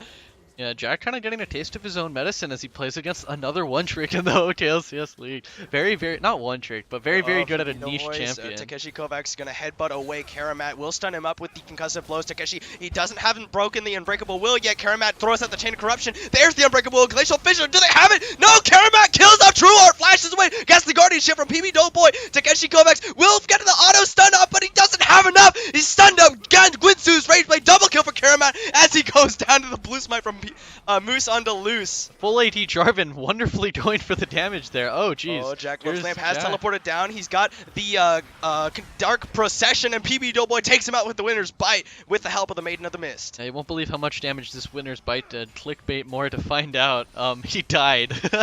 There goes Moose on the Loose. No flash available, as he did use the flash and the smite to close the gap onto Karamat there. And Jack now, with the Demolish, with the Maiden of the Mist, and this cannon minion, will be taking down this bot lane tower. There'll be a lot of tower damage. You know, this is the plus side of Yorick, is that when you have all these things to be dealing damage to the towers and your Tiamat to clear the wave, towers die very fast. The downside is this Maiden will now continue to go down this lane until she dies. The AI not the best for Yorick. Farewell, my love. Goodbye. See you next time. It's not actually a very long cooldown. It doesn't go on cooldown until just now. There you see it, until it dies. And so it'll be about another minute and a half until York can spawn another one. Meanwhile, on the other side of the map, we do see Mechanical Reaper taking over the whole jungle. as anyone who contests him, gets grinded up to little pieces, as it takes the Crystal Spire away from Sci-Fi on that side of the jungle. Art now using his chance to get a lot of damage under the tower. We'll take a tower shot. It's trapped up by the Dark Procession as the explosive charge gives him tower aggro. Mechanical Reaper gonna be boosted to level 12, so 2 levels up on Jack Loves Lamp now thanks to Ignopius' efforts. Yeah, if you thought he was scary before, just wait till Zilean pumps him up with a little bit more stats and a little bit more ability damage. I never really understood like how to minimize the Zilean passive. I figure the only times I've ever played Zilean are like in ARAMs where you just click on the nearest dude that has the little circle. And now Jack is going to get dove by the bottom lane of Oklahoma Diamond Rush. That Dark Procession will push away Trueheart for a little bit, but now he just rocket jumps forward. Takeshi Kovacs flashes for the auto, and it will be Jack going down for the 5th time this game. They get the Zilean ult onto Ignopius, and Echoed Voice just pops the Primordial Burst. Moose on the loose goes down. Ignopius going to blast cone himself to safety. Winter's by almost landing there, and so there's the solution to the how do you deal with the fact that every time the Viger is gonna ult, you get a Zilean ult on top of them. You just ult the other guy that's gonna die, and that will be the death of Moose on Deleuze. The full AD build, not the best idea, I'd say, against when everyone can one-shot each other. The guy who has the least amount of I have to jump in once and then hopefully you're dead ends up getting one-shot a lot more often. He Very looks like, nicely put, yeah. Benjamin. That's poetic. The team that has the least I have to jump in and hope everyone else dies will come out ahead. Yep. And so poetry in motion. Skarner building full tank, so he's not getting one shot anytime soon. Jarvan building full AD, he's gonna be getting one shot a lot this game. Urgot, see, he's building tanky. He's smart. He understands that he needs armor and MR in order to run around and maul people to death with his grinder.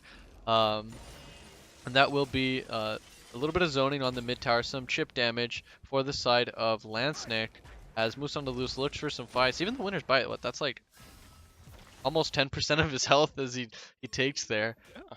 So no heals available. I guess he could stand near Alistar and he'll moo at him. The moos of encouragement. That's why he gets health back. Alright, that will be vision control on the top side of the map. Herald has already been taken and used. Okay, Mechanical Reaper gonna get slowed up by the Winner's Bite. Karamat, they gotta play around this carefully. Mechanical Reaper actually flashes him but gets stunned up by the concussive blows. Glacial Fissure used, and they will slowly but surely take him down. Shutdown goes over to Karamat. A lot of resources used the Varus ultimate, the Braum ultimate, and Jack spawns the Maiden, which I guess shows up as a question mark now. Probably was going to be used anyway. Yeah, he will now be pushing down that lane. Unable to find an engage, however, Oklahoma Diamond Rush should have looked for that opportunity where all the members of Lansnick were on the bottom side dealing with Mechanical Reaper. There was no objective for them to be taken. They actually rocket jump onto Sci-Fi. Sci-Fi having to run for his life. Now Trueheart gets the reset on his rocket jump. Impale used. Throws out the concussive blows. Event Horizon will secure his escape. Echoed Voice actually throws out some damage. There's a very early Chrono Shift being used by Ignopius, but Echoed Voice now has to flash out to safety. PB Doughboy gonna stand behind me. Runs away. There's the teleport coming in from Mechanical Reaper, and Oklahoma Diamond Rush disengage. He's now respawned and rejoins the fray as he teleports to the top lane, but that leaves Jack Loves Lamp on the bottom lane with the Maiden. He's going to be demolishing and messing up these towers. Yeah, but look, the Baron is being started up by Oklahoma Diamond Rush. You can see on your minimap as Jack just hammers away at this tower, which is what direct-to-camera thinks they want us to see. The teleport coming in from Echoed Voice on the way in. Oklahoma Diamond Rush slowly taking this one very slowly but surely, but here comes the rest of Snek. They get the headbutt pulverized, knocks up 3 members of Snek. Echoed Voice comes into the backline, throws down the Event Horizon, stuns up all of them. Smite used by Moose on the loose, but the Primordial Burst takes out Ignopius. No Chrono Shift available. Mechanical Reaper going in. The Predator being used by Sci-Fi. He's getting in, gets the stun down, and Snek will slowly take him out. Maybe PB Doughboy flashes away to safety as they finally take down the Grinder as Jack continues to push the bottom. Yeah, Jack, meanwhile, this whole time, has just been like, alright, guys, I'm gonna hit this tower. Good luck. 4v5. 4v5 without me. Have fun. Yeah, and he gets the inhibitor tower, and now he's got to run for it. Moose on the loose flash flag and drag Jack Loves Lamp on the way out. No ultimate available. Oh, the slow, but the misses. Dark Procession will stop Moose on Deleuze's pursuit. No flag and drag into Cataclysm available to jump onto Jack. He did have to blow his flash there defensively, and Karamat will be picking up this mid lane tower as nobody's there to contest him. So a good response, I'd say, from Lansnick. Even though they do lose the Baron, they're able to get, 2 towers and, 3 towers off the mid lane, yeah. 2 towers from Jack, 1 tower from Karamat, and potentially looking to team fight. In a team fight, obviously Mechanical Reaper can do a little bit better since he has more AoE abilities than Jack does, so it's good to see that Jack's playing towards split push style. He does not have the Trinity Force that you so commonly see in solo queue built on the Yorick. Instead, he's building up the Titanic Hydra, and he's doing this Glacial Fist, which is a little bit more defensive. You know, maybe he doesn't want to die so much when he's split pushing against Mechanical Reaper. Mechanical Reaper quickly falling off, though. There's a headbutt pulverize onto Jack. Jack is going to blast cone out, but Ooh, he smart doesn't blast quite cone. make it out.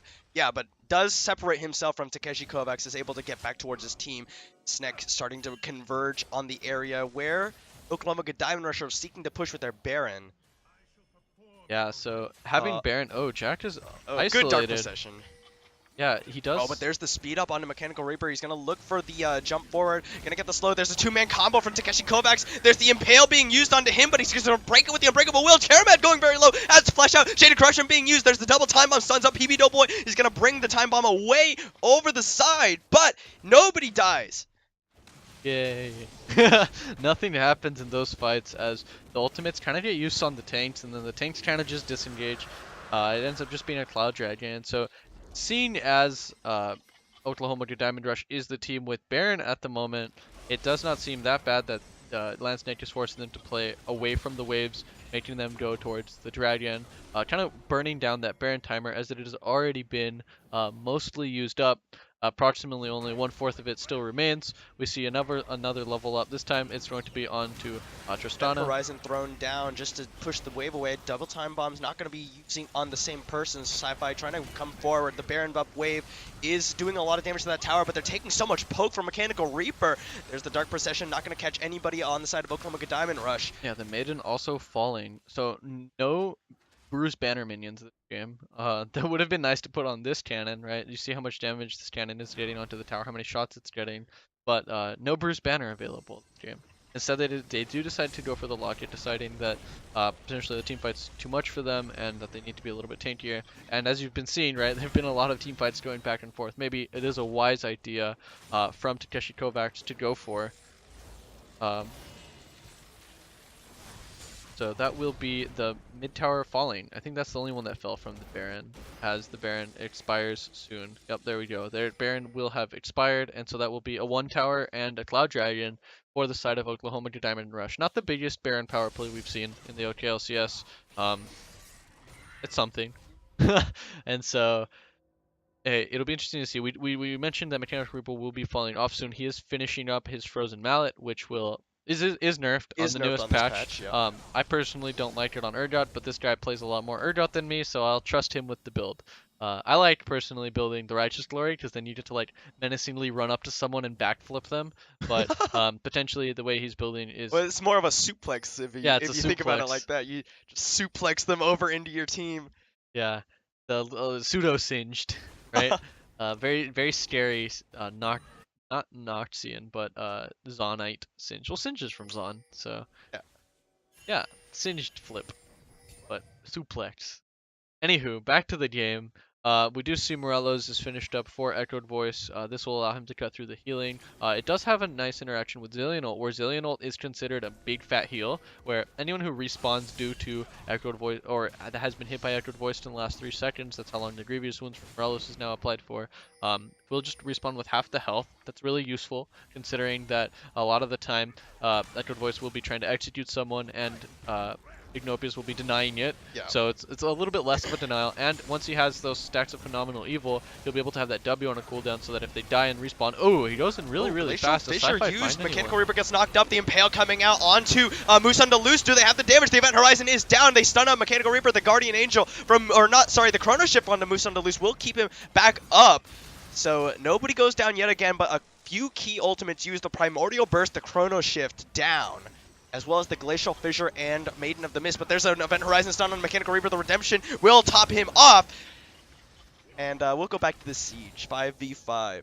Yeah, and so there you get to see the strength of picking the Zillion against the team that really just wants to kill one person, right? The Varus ult, the Primordial Burst, as well as the Impale, all being used on the same person there. Musundalus, the squishiest frontline member of Oklahoma Diamond Rush. You know, we mentioned that full AD Jarvan getting one shot, but who cares if you get one shot when you can just rewind time, says Zillion, and he's able to pretend that never happened.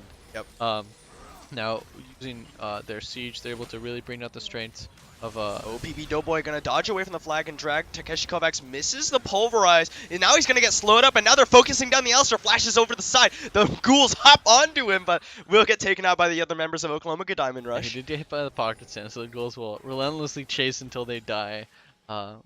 At least that will be a flash, so less of a surprising engage from Takeshi Kovacs in the future, as the Unbreakable Will does come up off cooldown, and so will the Zillion Ultimate. So everyone's cooldowns have been reset, except for Jack's and for PB Doughboys, as those are on a little bit longer cooldown than the others for this next upcoming fight. Crystal Spire is contested, but not taken from Moose on Duluth there, as Sci-Fi defends his ground, his spire, his Dominion land. So in the item builds, now finished up, Karamat also getting a Grievous Wounds item, as well as he's going to be building towards that fork. I would have liked to see him build the Wit's End, allowing Vigard to have a little bit more damage. It is nerfed, however, on this patch, as the steel, the MR steel, Takeshi Kovacs face checks into PB Doughboy and Sci-Fi. Concussive blow stun up onto a Moose on the loose. Will three-way blast. Oh, Sci-Fi gets blasted into the Baron pit. Ooh. Could have very easily Double been bomb collapsed goes on wide. there, but he's gonna try and take out the honey fruit. Yeah. That will be Takeshi Kovacs, gobbles up those Ghani fruits real quick, slurps them right up, and then he goes back to clear the vision.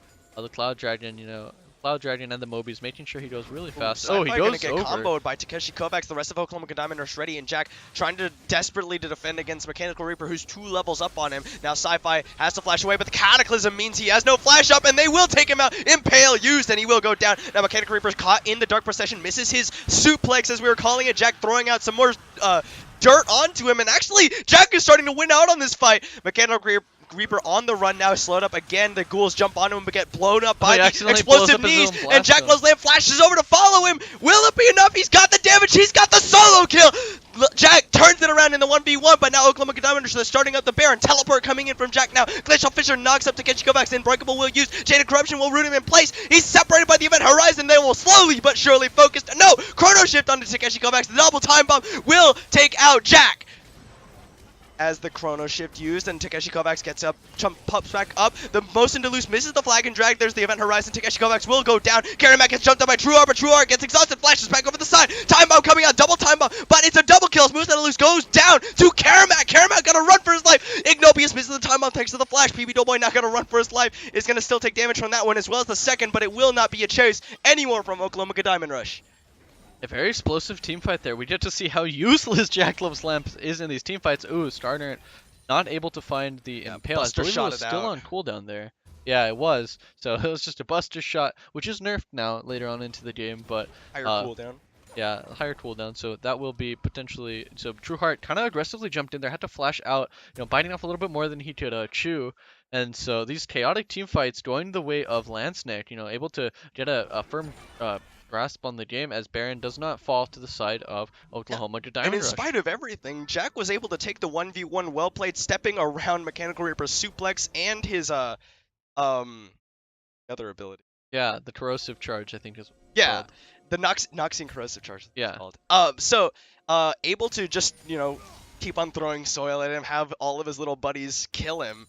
So if Jack can continue to do that, they do have split push pressure available for Snek. And that inhibitor open in the bottom lane, which was just pinged out by Snek. Meanwhile, Mechanic Reaper thinks he can still take him, won't get outplayed like that again. Yeah, Jack does not have the Maiden of the Mist available. It is on a very, very long cooldown. And while that whole team fight was happening, he was just slowly pushing down bot lane. And it's not until it dies that it starts going on cooldown and that Jack can reactivate it again. It is a steep price to pay to have that much the power of the Shadow Isles.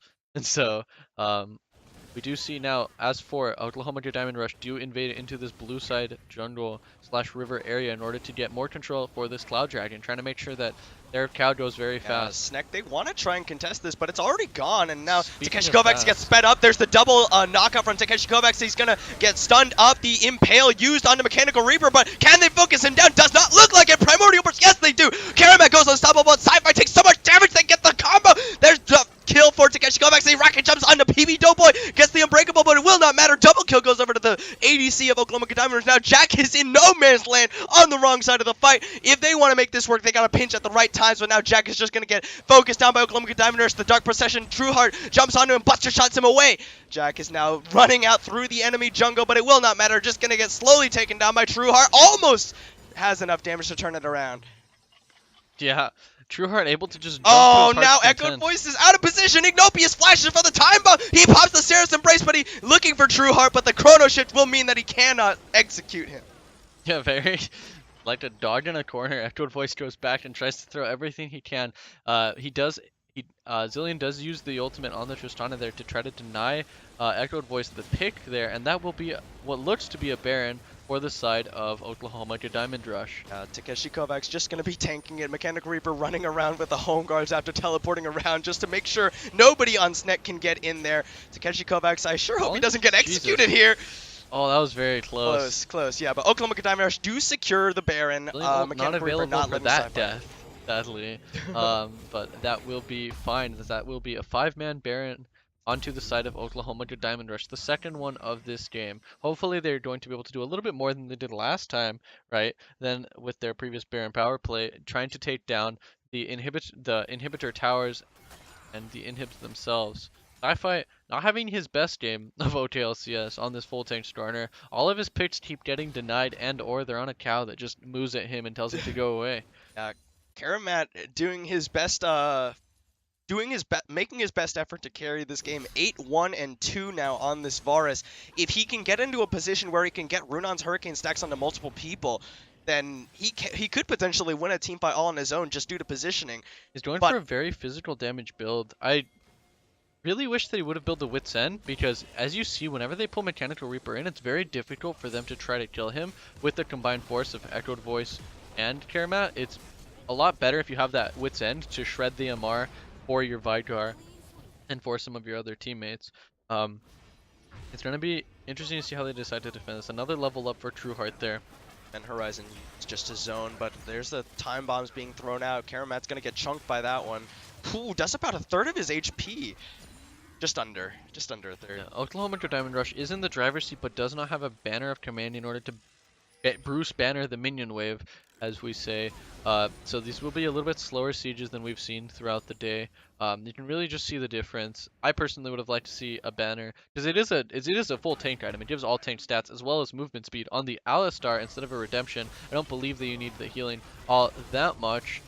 Since Alistar's healing is kind of negligible. Kind of make like a Venn diagram with Event Horizon and the Dark Procession from Jack. Just like take over an entire lane. Yeah, just you shall not pass. At least for these 3 seconds, and then you can do whatever the heck you want. Yeah, Event Horizon thrown down. They're just fishing for those stuns.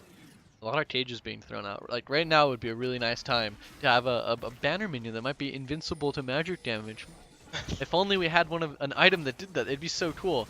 Event Horizon finds 2 this time, but it's the tanks. The Primordial Burst used on a full health target. Now PB Doughboy slowly getting stunned up. Karamat takes a time bomb to the face. Will chunk him out, and he can't stay for the fight anymore. Oklahoma Diamond Rush are gonna for sure get this inhibitor tower. Yeah, a very botched engage there for the side of Landsnake, because they use all their abilities kind of in the wrong ways, and that will be the inhibitor to fall. Oklahoma Diamond Rush, 1 out of 3 inhibitors. They move on to the middle lane to make another siege happen. Now with a bunch more Baron minions, they go ahead and push it in. More Venn diagrams start falling on the rift. Some bombs being thrown across as we get some damage onto this tower. Pete Doughboy coming forward, just trying to do what he can. The Impale used on the Mechanical Reaper. With flashes out back towards his team, and now Jack is in the back line, but he's surrounded. Flashes out of the Cataclysm. There's the Chrono Shift onto Mechanical Reaper as he goes very low, but will not get taken down. Now Sci-Fi, they're just gonna clear out the minion wave. There's nothing they can do here. Speaking of Venn diagrams, Moose on the Loose contributing, dropping that Cataclysm in order to make some more circles of terrain appear on the floor. That will be it, as they use the last bit of their Baron in order to get a nice recall, use that money that they've accumulated, an 8.3k gold lead for the side of Oklahoma Diamond Rush as they look to try to close out this game. Adaptive Helm is picked up on both of their frontliners, as well as just a lot more control wards picked up for Takeshi Kovacs. He has broken that 100 vision score. You know, if I had confetti right now, I'd be throwing it. Yeehaw. Yeah, little party poppers thing. Everyone always says yeehaw, but they never say ha yee. Ha yee. And so that will be an exposed inhibitor in the middle lane, but an inhibitor turret still standing in the top lane for Landsnake as they try to bend against the next siege. Luckily, the enemy team does not have Baron at the moment, but that will be an Elder Dragon spawning in 30 seconds for Oklahoma Diamond Rush to take, and for potentially Landsnake to contest. You've got to think that to me, Oklahoma Landsnake actually outscales them, but Oklahoma Diamond Rush is just playing so well around the opponent's picks and just denying them with the Zillion and with just the tankiness of Alistar. They look to do a cheese death bush stack as that PB Spire. Doughboy sees him with that shrine secure. Now PB Doughboy needs to get out of there. Sci-Fi pops the Predator looking for the flank. The Chain of Corruption invested there as Jack Love's Lamp takes a tower in the top lane. Yeah, so Jack going for a very aggressive split. They decide to pull the trigger, Oklahoma Diamond Rush does. And here you see Elder. Landsnake going for the contest. Teleport is being used by Jack. I'm not sure if that brings the Takeshi maiden with Kovacs him. already used the knock-up onto him, but that's a lot of damage, and PB Doughboy goes down immediately. Cataclysm catches on two members of Snack. Karamat and Echoed Voice split on the side there as Trueheart shuts him down. Echoed Voice throws out the Primordial Burst, but it's not enough to take out Trueheart. He's actually very healthy, and Echoed Voice just on the run. Sci-Fi on the other side. He blast codes himself into the middle of the enemy team and goes down, more than likely. Double time bomb. Yep, they have the damage. Oklahoma Diamond Rush to pick up the Elder. It's the surrender for Snack as Mechanical Reaper gets into the base with the teleport. And that will be the game as Oklahoma Diamond Rush takes this victory over Landsnake, you know, trying to one step closer towards securing their spot in the final. Oh gosh, I'm gonna get memed again. I literally just wrote an article about this. Not like this, dude. Oklahoma Diamond Rush one step closer. I believe that this puts them in actual 5th place as opposed to... Yeah, I think they're 3-3 after this. Oh yeah, they're tied with Wadu Heck now, right? Yeah, nicely so done. Who wins that head-to-head, or do they still have to play? I think they still have yet to play. Oh. If I'm not mistaken. Let's just check the schedule. Yeah, they play next week. Oh, fun. That'll be fun to watch. Yeah. So, that's pretty cool. So that'll be the end of OGR versus Snek. We have a couple more games for you tonight. We're going to take a short break, and we'll see you for that game in just a few minutes. Thanks for watching.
Internet, hello and welcome back to OKLCS Spring 2018 Diamond Capped Week 6. Haha, what did we just see? I'm blank. I blanked so hard We got immediately we after got the to game. see Oklahoma do Diamond Rush absolutely smash Team Landsnake It in. wasn't an absolutely smash. It was kind of back and It was forth for back a and forth. while. Yeah. I say absolutely smash just because the Urgot is still so alive in my head. Oh Those my 2v1s. goodness. That Yeah, was really well played by Mechanical Mechanical Reaper. Reaper's Urgot was the He ended the up getting pacha meat. 1v1. Yeah, he didn't end up getting 1v1, but oh well. Everyone forgets the last death. It's all about all the cool moments that Yeah, happen. yeah. So, without further ado, we have the next game, which is you might recognize some of the people in this game. It is Reign of Kings versus Too Fast, Too Furious. Without further ado, we'll go ahead and jump into it. Reign of Kings coming into this game 3-2, Too Fast, Too Furious 2-3. Yeah, so let's start talking about some of the matchups in some of the lanes. We have Beniona versus Weeniona on Gnar versus Kled in the top lane. Both of them on Yordles. We have Hastega versus Seismic, Gragas versus Poppy. King Leroy is playing the Syndra in the mid lane versus Rain Leopard, the previous mid laner for Reign of Kings at the very start of the season. Now he's playing for Too Fast, Too Furious. Yeah. Yeah, It's for sure. It's totally totally the Rain same guy. Leopard. And then we have Biscuit, Titchbit, and Agent A2 on the bot lane for Too Fast Too Furious on Ashe and Alistar versus Sickly and Baby Fufu on Zaya and Janna. Um, So as far as bans go, on the side of Reign of Kings, they ban away Aurelion Sol, Wukong, and Twisted Fate from Too Fast Too Furious. In response, Rise, Ornn, and Zac taken away by Too Fast Too Furious away from Reign of Kings. And then in the second rotation, ADCs banned away, Tristana and Varus taken away by Reign of Kings, and then Zed and Vladimir taken away by Too Fast Too Furious. Yeah, and so I just something to say is this is game 3 of the series. Both of the games before this were actually like very one-sided, and you get to see the Aurelion Soul ban, like kind of as a response to we have no way to deal with this at the moment. I can spoil the game 2, I guess, right? It was just like I remember I'm the top laner, right, for Reign of Kings, and it's just like what the heck do I do against Aurelion Soul? This champion's overpowered. I can see why people complain about him in mid lane. Like Weenie who play Weeniona renamed himself this game, but he plays a lot of Aurelion Soul and he was just pushing in and then leaving, pushing in and then leaving. But that was last game. This is this game. Weeniona is now on the Gnar versus, or now on the Kled versus Beniona on the Gnar. That's gonna be very difficult to be keeping track of. And then Rain Leopard, who we said played for Stray Zero before. It's not the same guy. It's actually Chris can't miss, but he renamed to Rain Leopard for the memes. He does get a very nice trade there, getting the Here we go, level an 2 early gank. gank. Seismic just gonna pummel himself into Beniona. Weeniona not able to follow. The bear trap on a rope will get the damage off, but takes a boomerang and a few shots from the minions in response. Yeah, very aggressive level 2 gank there from Seismic on the Poppy jungle. We do get to see Hastega is on the Gragas. He's running the Guardian actually instead of the Aftershock on Gragas. Oh, you're right. So that's probably going to help with counter ganks from the Poppy if he does go for the combo shield. Used onto Sickly as the shield expires. Biscuit will get a little bit of a trade on. The feathers will come through and Baby Fufu just autoing away the whole time. I personally see a lot more Aftershock Gragas because it does allow you to have a little more damage on the gank, as well as it procs pretty easily with the body slam and with the ultimate, the explosive cask. We do see a little back and forth here from King Leroy versus Rain Leopard in the mid lane as they try to push into each other. A little bit more CS for the side of Rain Leopard as he pushes in the wave, but King Leroy will be picking it up. Beniona pushing in Weeniona, knowing that it'd be very unlikely for Seismic to come back for another gank after the level 2 cheesy gank that they failed. We do get to see some of those bone plate armor activations. Yeah, bone plating, such a great ruin. Yeah. Doesn't over centralize anything. And there we go. Weeniona now unmounted. That will be very hard lane for Weeniona to lane. Ooh, Rain Leopard gonna get stunned up by the scout at the wiki into the flash body slam from Hastega. Rain Leopard will flash away. Oh my goodness, this is gonna get real. Rain Leopard using the flash instead of the cleanse there in order to avoid the gank. And then a back and forth there from Sickly onto Biscuit. A lot of engage for the side of Too Fast Too Furious. They have the Alistar, which has pretty good engage, as well as the Ashe, who also has really good enchanted Crystallero. The Poppy, who builds like a Righteous Glory, or Steadfast Presence and her Flash can find really good heroic entrances. I mean heroic charge. to find an entrance in the fight. And then the Kled, speaking of charge, can charge into the team fight with his own ultimate later on into the game. Similarly drafted, Rain of Kings choose more a disengage style comp, right? All their ability, every single one of these members has a way to disengage the enemy team. The Janna can knock up / knock away the enemy team with her Monsoon and with her Tornado. Howling Gale. Yeah, the Syndra has the Scatter, the weak, which scatter push people away as well as stun them. Gragas has 2 Body Slam, and he can use his explosive cast to disengage fights. And Gnar, depending on which way he uses, either re-engage a fight or disengage a fight that starts going poorly. Sickly, obviously, with the Featherstorm is able to, become invulnerable and then root up as he kites away. So a really nice disengage comp from the side of Rain of Kings, and a very strong engage comp. Typically, if you have an engage comp into a disengage comp, the disengage comp wins, but it'll be important to see the ways in which Fast 2 Furious are able to use their too fast engage to furiously find fights. Weeniona is really struggling here up against Beniona. He is about to remount if he can get one more CS or get some more damage onto Beniona in some way. There it is. So he has a little bit of a cushion now. That'll be like 20 seconds before he can, if he gets dismounted again, that he'll be able to start stacking up courage. If Beniona is able to find an engage on him, he won't be able to fight back the courage in order to mount onto the frayed Squirrel. nerves, as it's called. Oh, is it really? You know the name for it? I don't know. Yeah, that's the status effect where if you remount, then you can't regain courage for a period of time if you get dismounted again. So 2 bone plate armors bone plating each other in the top lane. So now we just CS lead in the top lane for Beniona over Weeniona, and in the bot lane, Biscuit has a CS advantage for Sickly as forced to farm on their tower for a large amount of this laning phase. A little bit more. Weeniona gonna land the bear drop on a rope, just joust through Beniona a couple times. It's very annoying, isn't it? Oh well, we'll keep doing it. And so the gold is relatively equal between both teams. Deficit in the bot lane as we for Rain of Kings, but surplus of gold top lane. Deficit. Kind of back and forth. You'd expect the Gragas to scale a little bit better than the Poppy, just because she does struggle in an engage comp to find strong engages. Poppy more known for her own disengage, right? She's able to her up with the Steadfast Presence engages from Gragas and Gnar, and she's able to completely remove enemy teammates from a fight. And so this will be a pretty delayed level 6 from Hestage as he picks up his first buff, only now hitting level 5.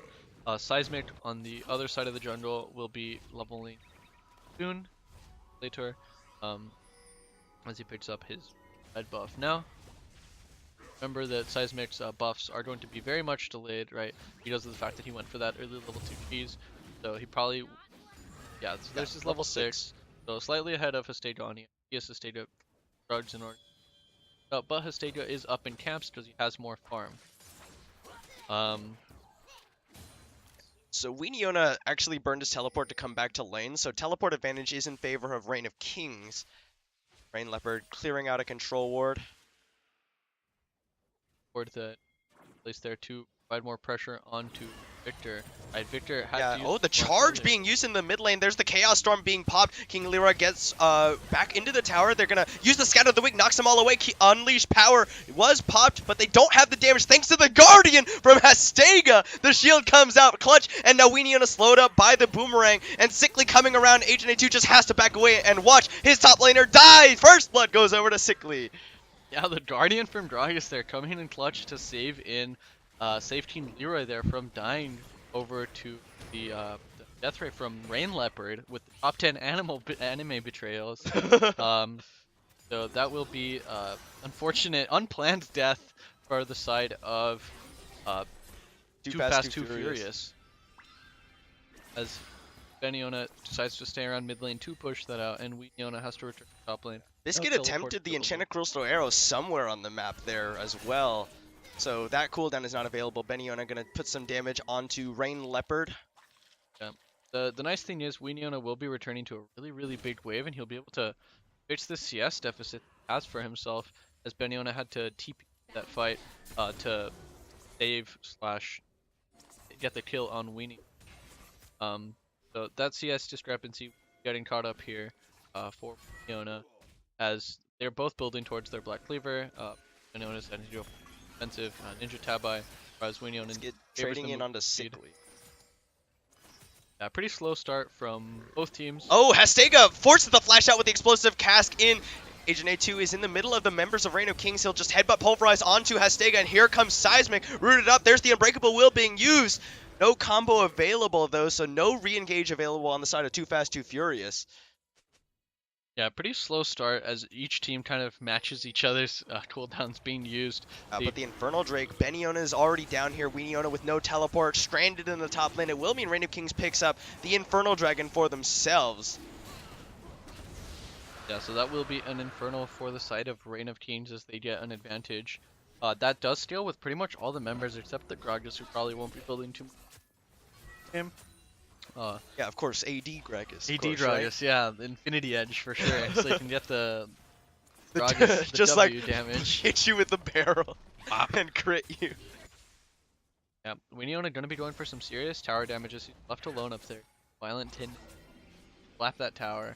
I don't think the percent HP damage matters, but the attack speed modifier does. Beniona gonna come back out, hops onto him, just clears out the wave. That will be sacrificing his CS lead for the Infernal Dragon. I'd say that's worth it, right? The Infernal Dragon ends up being like 500 gold of stats. Oh, there's a good Blade Caller onto Biscuit. Now Biscuit taking the lesser into this trade with Sickly. Seismic was down here though. Too Fast, Too Furious have their jungler in their back pocket. Yeah, and so you see a lot of vision control for the side of Too Fast, Too Furious, mostly center top side of the map. Both control wards placed around Weeniona's lane, as Reign of Kings decides to go around. Just the bear trap on a rope, but joust through Beniona. Will take a lot of damage and get dismounted for it. The pocket pistol to put some distance in between hit the other Yordle. Oh, but there's Hastega gonna get the body slam flash in onto Weeniona. He's about to go back up. Explosive cast will disengage, and there's Unleash Power. Weeniona has nothing to auto attack. He will go down to the ultimate from King Leroy. And nothing there to hit. Weeniona just dying without able to get the attention of Straw. Hey, look, I'm courageous. Come back, come fight with me. But if you can't fight anything, are you really scary? Yeah, but that was both Hastega and King Leroy up in the top side. It will mean that Rain Leopard and Seismic trying to do their best to race in this top lane for Tower First Blood. Get it first. Yeah, it does go over to Too Fast, Too Furious, so Tower First Blood just barely before Beniona and King Leroy can acquire it in the top lane. That will only be a 500 gold for Reign of Kings, as Too Fast, Too Furious was able to find first Tower Blood right then. So Beniona will be finishing pushing out that wave. That will be 2 deaths for the side of Too Fast, Too Furious onto Weeniona, and that's it. Very localized, mostly in the top lane. The solo shared gold bonus turret, first blood turret gold, will be going over to Rain Leopard and to Seismic. A big CS lead jungle, however. Beniona gonna try and steal away the red buff. Weeniona will come forward to well, they're just going to run away from this one. The bear trap on a rope will land, but it's kiting away. The charge being used from Weeniona, but Beniona about to go mega, and there's the Gnar into the wall. Wallop will come over, pocket pistol, and he crunches onto him for the kill. Beniona solos out Weeniona in the jungle. Seismic flashes, but he didn't have vision. Now, Rain Leopard gonna use the laser. Beniona pops the nullifying orb from his passive rune. Beniona gonna get the Chaos Storm. No, the proc does not land, and he'll kite away with the boomerang. Beniona survives. Yeah, all for a red buff. Beniona had to kill Weeniona and then run away from the other 2-man collapse onto him. He was able to run away from the Chaos Storm, and in the hyper movement you get when you go from Mega to Mini for right there. Yeah. So Beniona will teleport back into this top lane as Seismic and Rain Leopard trying to bully down this tower. They got a big enough wave, but Hastega's here now, and Seismic needs to get out of there because the explosive cast knocks him into the wall. He's got tower aggro now. Joel Keeper's Verdict cannot be used. Hastega takes him down. Now Rain Leopard getting chased by Beniona. He's about to go mega again. There's the gravity field. Will pull Beniona off of him. Yeah, unable to find that extra wallop onto the enemy Rain Leopard, he will not find the stun to get that kill. So it will be just some vision control around the Rift Herald and potentially the Rift Herald as Hastega and Beniona forward. He does proc the Honey. And it does look like they will be doing the Rift Herald. As Weeniona went ahead and bot lane and they lane swapped Biscuit and Agent Etude. So Rift Herald going down for the side of Reign of Kings. Just gonna try and clear out here. Nice. Slowly waiting for that wave to approach him. The Rift Herald does finally drop here. There. There we go. That's the Rift Oh, Herald. Enchanted Crystal Arrow used King Leroy flashes in a straight line, but there's the laser, there's the combo coming out, Beniona jumping in, and there's the Unleashed Power onto Biscuit. He's gonna take a lot of damage. There's a 3-man Gnar, but stuns up Biscuit. Exhaust comes down too late, and he will lose the ADC. Baby Foof when Sickly now here. The Howling Gale will not find anybody. Knockout comes out. There's the 2-man Blade Caller from Sickly. The Wallop comes down. He gets caught, and Beniona doing what he can to play zone. Monsoon used to heal them back up. Gravity Field will stun him on the... No, not quite. Howling Gale will disengage the fight. Rain Leopard throwing down what little damage he can. Yeah, very nice Gnar ultimate there, and a very unfortunate flash there from King Leroy as he tries to dodge away from the Enchanted Crystal Arrow, but he flashes in a straight line in the same trajectory that the Enchanted Crystal Arrow was flying. It is a global spell. It does keep going forever and ever, and all the Ash arrows that get missed end up going flying towards China, I believe. Yeah, oh, Rain Leopard, there's the charge being used onto Beniona. Do they have the range? Seismic knocks him in. Good steadfast presence will stop him. There's the combo coming in, and they will get scattered the weak, stunned up all members. It's the flash away from Agent A2. Now Seismic on the run. The Blade Caller does not find him, but there's a tower there. Agent A2 will tank it up, but Seismic is surely going to be going down here. No, he can't. Agent A2 can't tank up the last shot, and they lose Seismic on the way out. Yeah, the tower ends up aggroing the closest champion towards it when it does get dropped, and that unluckily happened to be Seismic, who was standing right there at 1 HP, and so that will be the final tower shot. So that will be a 1-for-1 trade, and a lot of ultimates used on the side of Too Fast Too Furious as this Ocean Dragon spawns. So an Ocean Dragon will be coming for the side of Reign of Kings. And meanwhile, in the top lane, Biscuit decided he would go split push some and finish up that top turret that Weeniona started earlier in the game. And that'll be an Ocean Dragon or a top lane tower for a 1-for-1 trade. Very extended trade here. Both teams very far and wide. And then, meanwhile, Sickly hitting this bot lane tower, hitting the team shots to tower, and then Herald being summoned. The also, Deadly Plumage. Deadly Plumage. And the Rift Herald dropped there by Hastega. So this one will almost certainly be going down. That will be another tower that falls. That's mostly the payback for the Rift Herald that got used earlier, that got taken earlier, used on the bottom tower. It's very difficult to take turrets into Victor, so taking them when you can is always welcome. That will be a grand total of just 1,100 gold for the side of Reign of Kings. Not the biggest gold. Most of it is centered on Beniona, not Weeniona. Beniona over Weeniona? Yeah. Black Cleaver is complete.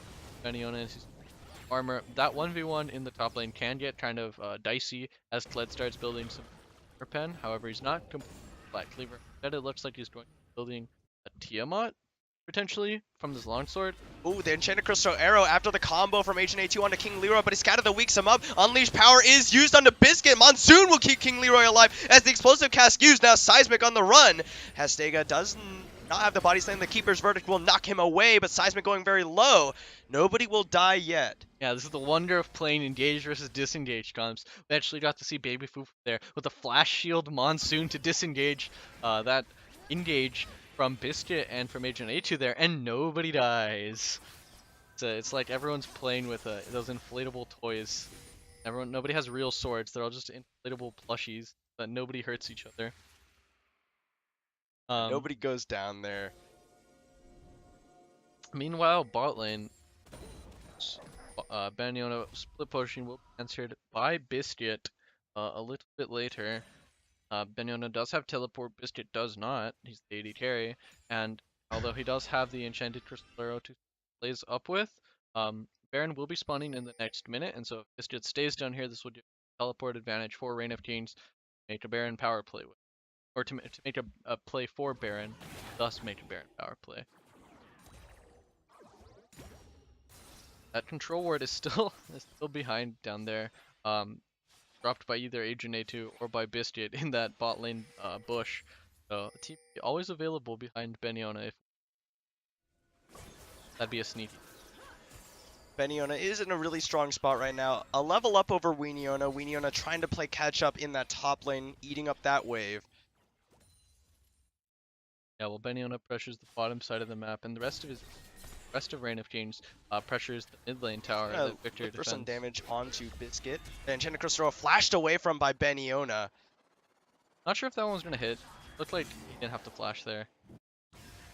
But better safe than stunned under tower by an Alistar and an Ashe. Hastega lingering around this mid lane. 2v1 here. No engage available. Seismic gonna get caught by the Howling Gale. Will stop Hastega with the body slam with the steadfast presence. Now they're getting onto Beniona. Beniona just hopping away.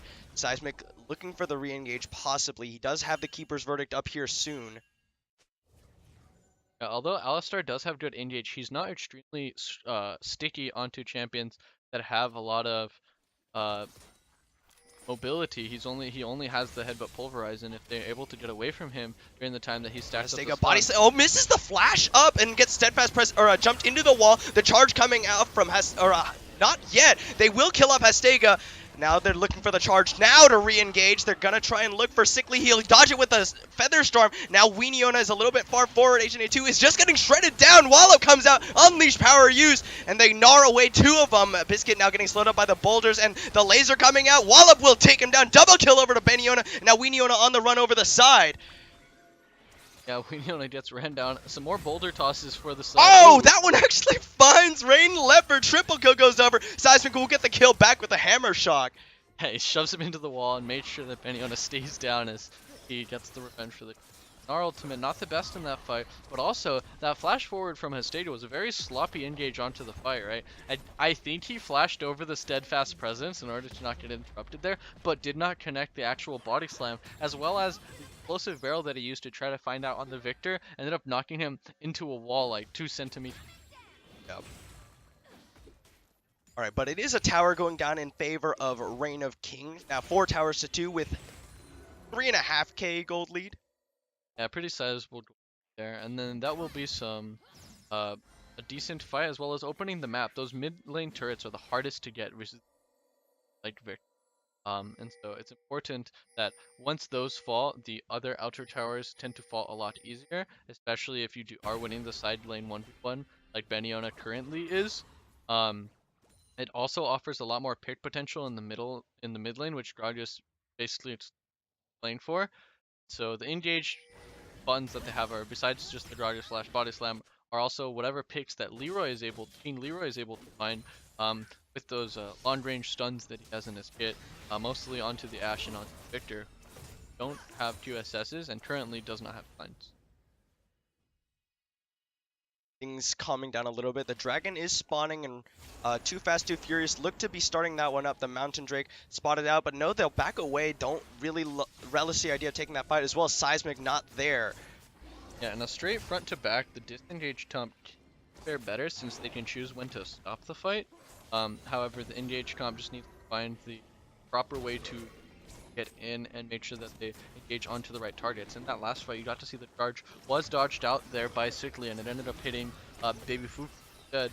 No, it targeted onto Sickly, and he Feather Stormed while it was targeting him. So I think it just sort of cancels out the knockup portion of it. It did deal damage to Baby Foo there. It's really, yeah, because the way it's like it locks onto someone and then it charges until it hits a champion. Oh, the Enchanted Crystal finds Sickly, Bear Trap on a rope, but they've got the Monsoon and the Feather Storm. Sickly is gonna pop back up the Chaos Storm, not gonna find him. Now the Root Color comes out. Seismic is gonna try and get onto him, but the Summoner Heal came out. Hastega's the first member to fall. Sickly getting kited down. Seismic will finally find him. Biscuit flashes forward for it, but he will go down to Beniona on the other side. They kill off King Leroy as well. There's the charge into the wall onto Beniona, but he's about to go Mega. Randuin's Omen popped. The gravity field cannot chase him. Beniona will be able to make it out of there. A 3-for-1 in favor of Too Fast Too Furious. Yeah, the Guardian actually procced on Gragas' dead body there as Beniona ran over him. I didn't know that worked that way. Yeah. So he will teleport to this tower, gets a 3-man Gnar, but he just pulls back in by the gravity field, trying to crunch out. Gets the steadfast presence, and he will go down. That looked funny. I didn't. All right. Oh man, so that will be a revenge mid lane turret for the side of Fast 2 Furious. Being able to that team fight. Really nice engage onto 60 there. That time the Feather Storm, it does not break the bear trap on a rope once that one's locked on. And he was yanked right back in and was appropriately down by Too Fast Too Furious as they now get the momentum. Sadly, they're still not in the gold lead, still 1,000, 1500 just gold about. behind. It's not that bad. It's 100 gold when the teammates gold are around 40,000, so it's manageable. Both ADCs are at 2 items. That gold lead mostly just centered on Beniona right now. Both mid lanes have relatively the same amount of gold, and so do the ADCs and the supports. So this game is anyone's. But Reign of Kings starting up the Baron. It will be spotted out by the hawk shot from Biscuit over the side, but gotta be careful here. Reign of Kings, they can't decide whether they want to do it or not. In the end, they will decide to peel away. Scout of the Week not going to find a stun. That bot lane is very, very big for Too Fast Too Furious as it crashes onto that tier 1.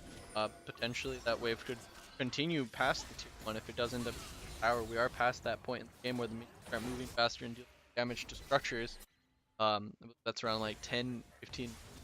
So these large uncontested waves that build up over the long lane. There's the Enchanted Crystero used. Will not find King Leroy. Leroy was the target. I think that one hit the Nexus. Yeah. And so, 100% Nexus accuracy on missed arrows from Biscuit. So that will be some blows and some damage onto Agent 8. Not anything sizable. Beniona has now responded to the bottom wave. No teleport was available. So that is why Biscuit fired that arrow as Beniona was dealing with the bottom wave, but it did. So Beniona now coming back, and Too Fast Too Furious has to respond to the wave as it goes to bot lane. Weeniona does have teleport available himself. Ooh, the train does find Biscuit there, but follow it up. As we staying on the side, looking for a Kled charge ultimate, engage the fight. Stega clearing out some vision in the red side jungle of Too Fast Too Furious. They're trying to set up for this Baron here, trying to deny vision, make it so that it's very difficult for Too Fast Too Furious to come around and contest it. Playing denial of vision, trying to operate with whatever picks they have from the Gragas. And I guess in this case the Gnar Boomer. Beniona unable to find any real damage onto the Alistar. Tanky boy. Tanky. Alright, Too Fast Too Furious a little bit stratified over the base, or over the map right now as Reign of Kings, they seek to start up this Baron. Yeah, the ball lane is very big for Too Fast Too Furious as Beniona goes onto that, and Beniona is already here with Mega. It will wear out and it'll be 50 seconds before able to enter that Mega. Yeah, but they're going to start it up nonetheless. The Reign of Kings start up the Baron.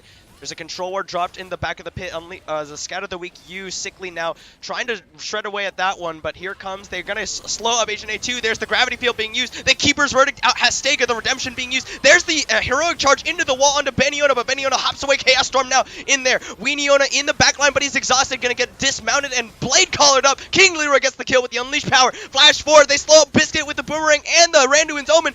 Charge him into the wall, but he's about to go. Mega does get in there. Wallop. They kill off Biscuit with Sickly's auto attack. Now Seismic on the run, uses the steadfast presence. They kill HNA2 through Seismic, and now Seismic just going to be slowly taken down.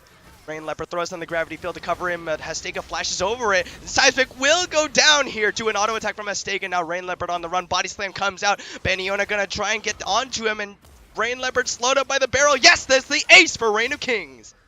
As they do not have a wave right now to be forward, they instead go back to the Baron in order to go for that, and that looks like the nice ace for the side of Reign of Kings.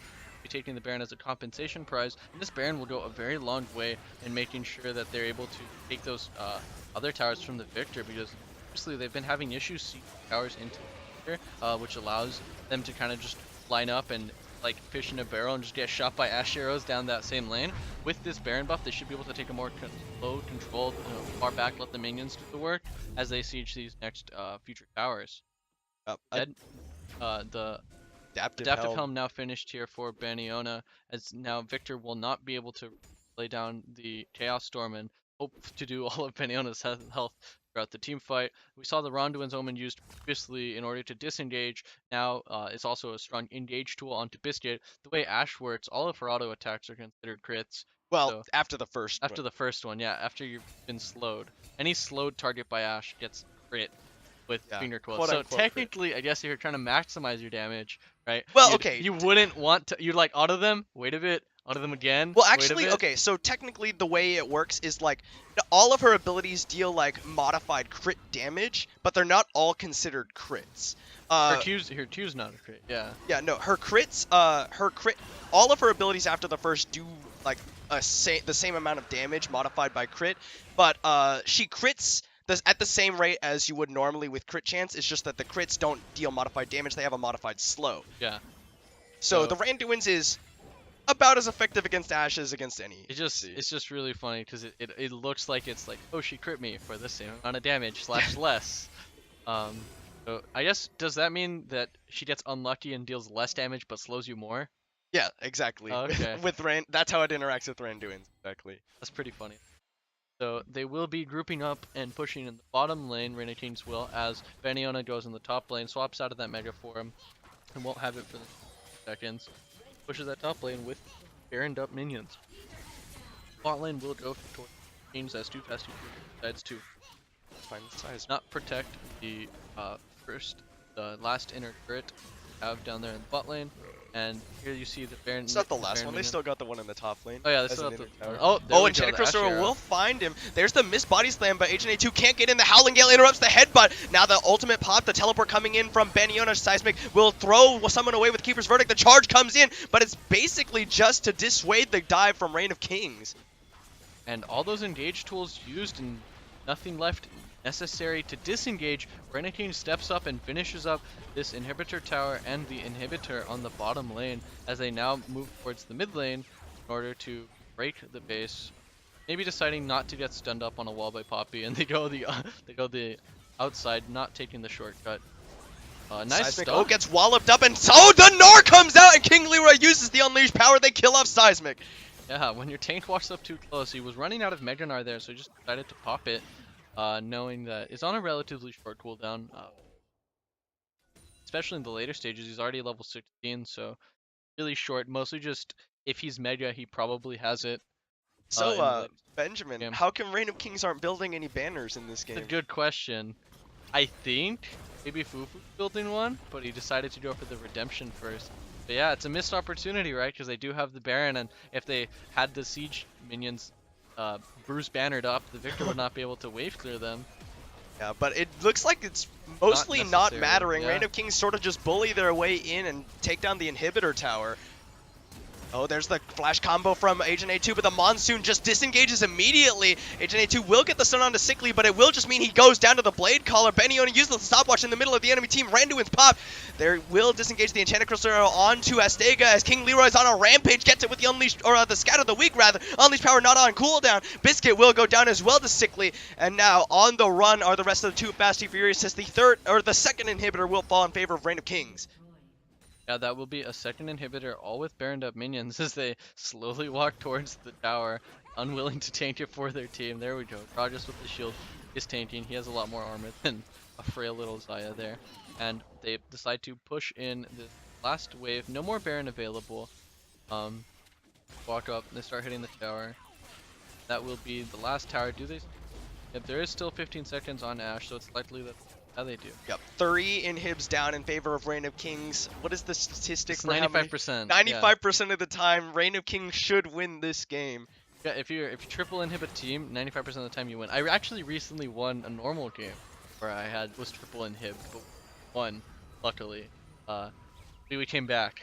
It's very difficult to do because of the fact that you do start getting double super minions, and the way double super minions is like they super minions buff nearby super minions, so you now have buffed waves within their own waves, and when they all collapse in the base, they all like triple, quadruple buff each other, and it gets very difficult to deal with as they start doing higher amounts of damage. Now, to top things off, besides being triple inhibited in a relatively short amount of time, right? Each inhib lasts 5 minutes. They all died within the last minute and a half. Those are gonna last for 5 minutes.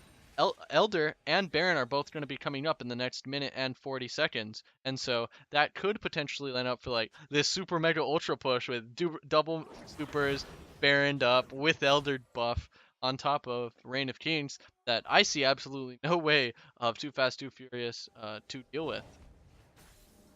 Guess you could say the minions are coming in fast and furiously. So they will be playing for vision control, playing things slow, knowing that since they do have that triple inhib win condition, all they have to do is let the waves pour in. Now, of all the ADCs or of all the mid laners to have, right, Victor's pretty good at wave clearing, and Ashe not the best at wave clearing, but with the way that Runon's works with her Q, she actually gets like 9 auto attacks to hit waves with. So it's like it actually does a pretty sizable amount, as long as all the minions are clumped up in a. Yeah.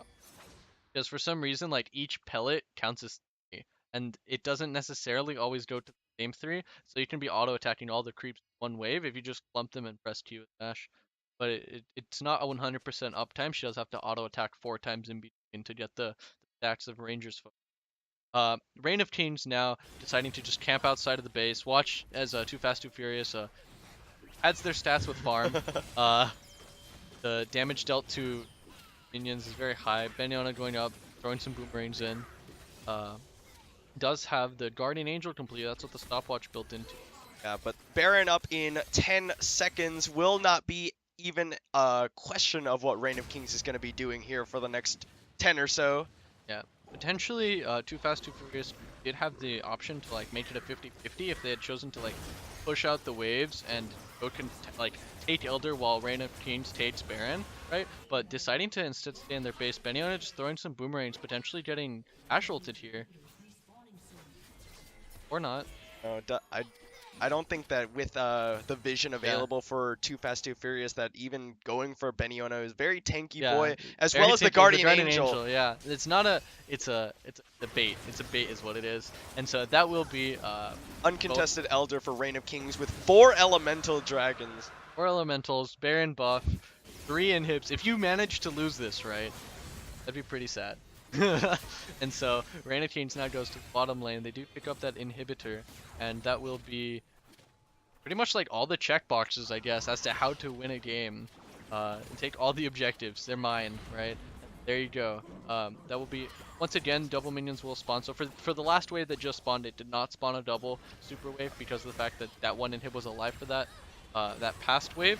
But good scout of the week. The charge being used. Seismic taking some damage. And Tentacles are absorbed by Hastega. The redemption gonna come down. They knock away one, but the unleashed power kills off Rain Leopard immediately. Now Seismic gonna get knocked away by the explosive cast, but they've knocked in Biscuit. Agent 2 goes for the combo now, but it's too late, and the minions are just ending the game while they pad their stats on the side of Reign of Kings. Agent 2 falls, and the Nexus will go down. Reign of Kings take the victory. Yeah, how many super minions is that there at the end? There's like 8 or 9.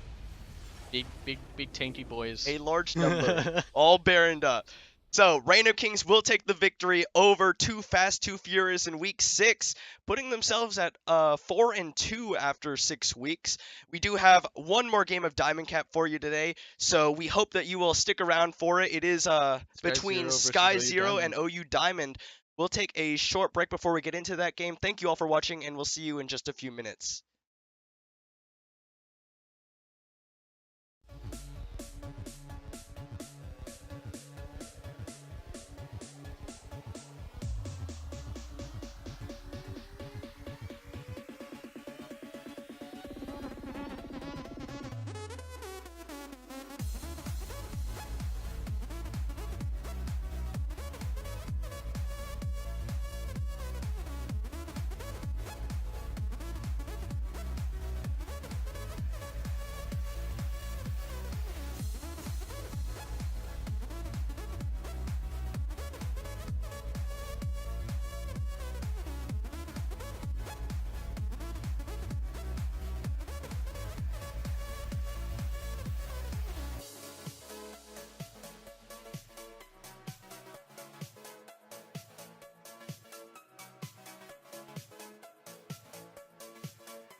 Internet, hello and welcome back to OKLCS Spring 2018 Diamond Capped Week 6. We have one game left on the docket for us today, and it is between Sky Zero and OU Diamond. So, without further ado, we'll go ahead and get into it. This is Sky Zero on the blue side up against OU Diamond on the red side. Sky coming in currently in first place. If they win this game, they retain possession of first place, whereas if they lose, Apache will now have a superior record to them. They will, however, still be second, not third, because they do win the head-to-head against Reign of Kings. Yep. So the latter would look. Yeah. OU Diamond coming into this game 2-3, looking to even up their spread. OU Diamond has a very nasty schedule lying ahead of them, where they do have to beat pretty much everyone that's in the top 4 right now. Wadu Heck, Sky Zero, Reign of Kings, and Apache, and that's not or maybe I think they've already played. Anyway, they have to beat a lot of the top 4 teams. It's very difficult want to do that, and as you can see, they're actually a lot of the same faces from last week. OU Diamond deciding that this is kind of like the roster that they want to finish out the OKLCS with. It will be Clockworker in the top lane on Scion versus Garblizu. Clockworker and Rito Torchic have been basically the constants. Yeah. And then, subbing out the jungle, or looking for talented. So just talking about who's that, we have Clockworker on Scion in the top lane, Narcoleptic on Sejuani in the jungle, the One True Murph on Zed in the mid, Rito Torchic and Yofish on Xayah and Alistar. And then, if I recall correctly, the One True Murph did have a very good performance on Zed in a previous week. Yeah, and a lot of these champions are actually pretty standard for this. Yeah, I'd be interested in knowing how the draft phase went. That you do get Rito Torchic's signature Xayah, you get Narcoleptic, who's pretty much always been playing Sejuani from what I can remember, at least on stream, and then Clockworker on a stock standard tank. Not so nice on his carry performances. They tend to be like lopsided. So it'll be interesting to see how they face off against Sky Zero, who has the Smite top lane Vladimir. That's pretty neat. Yeah. He's running the spell book, so it's not like, oh he's no, this guy's he's like low-key trolling, not full-on trolling, right? Usually you see Vladimir's run Ignite so they can have the kill pressure, but maybe we'll see either a Cinderhulk Vladimir. He has Smite and he has Minion Dematerializer. Yeah. So it allows him to sort of push out and see us under tower up against Scion, who's very lane dominant. Yeah. So Garblizu in the top lane has Smite, Vladimir, Unreal Obama as Kha'Zix jungle, Almighty on his Jace, Tachi and Randy Newman on Vayne and Taric. So Tachi on Vayne a lot before, and typically he does get caught out of position pretty consistently in most of his games, and so Vayne's a pretty good pick for him, because she's kind of like the ADC that, oh, I'm in a bad spot, just kidding, here's a pentakill, I've turned it into a Vayne montage moment. That's a lot of damage onto Almighty from the One True Murph. Narcoleptic coming in for the gank will force the flash out with the Arctic Assault. So I'm going to see if there's anything happening here. Yofish going to go into combo onto Katachi. The Dazzle will not find Rito Torchic. Rito Torchic going to get exhausted, though. Now Katachi turning around some damage with Silver Bolts. One more auto. Will get the Silver Bolts proc. The Summoner Heal comes out from Rito Torchic. Now Yofish is in the middle there. Narcoleptic getting jumped on by the Unreal Obama. One more auto. They will be able to stun him up, but Almighty throws out the Shock Blast. Flash away. The One True Murph looking for the Unreal Obama. Did pop the Ignite Flash auto, and Unreal Obama, will he be going down? No! The One True Murph dies! And it's going to be first blood for Almighty! And there's Clockworker coming in. Narcoleptic going to stun him up into the Decimating Smash. Clockworker gets one back for OU Diamond. Yeah, really nice that Clockworker was able to come down, even through the Smite and Minion Dematerializers. Clockworker was at the lane priority. Currently, Scion is like slightly bugged. Nice condemn. Condemn in, but Yofish headbutts. A nice little, everyone stop fighting, let's just be friends.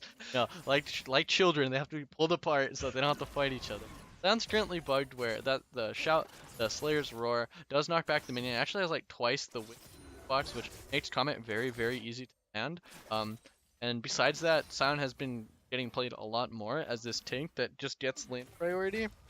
Those two as a combination ends up being a very scary trait, because like Ornn was before, Scion with lane priority is able to have these early game impacts and scale into the late game as a tank. And against most AD carries, even though Scion's damage is sort of, very easily dodged in the late stages of the game, Scion can still threaten a lot of space with just how raw tankiness he gets, because he has that unlimited HP scaling with Soul Furnace, and like a Vidar for your health bar. And then essentially like added on because you have a low cooldown on the Soul Furnace shield as the game goes on, and you can just continuously pop it back up in the course of a team fight. But against Vayne in particular, it's going to be really difficult to do that just because of how fast Vayne in general shreds tanks. Yeah, with the Silver Bolts proc, she's going to be able to get a lot of that percent HP that damage that counters Sion very, very well as if she's ever in the Decimating Smash, she can always just condemn him away. It'll be up to the One True Murph to really be able to put pressure onto Katachi in between all the stuff that will be happening in the later stages of the team fight.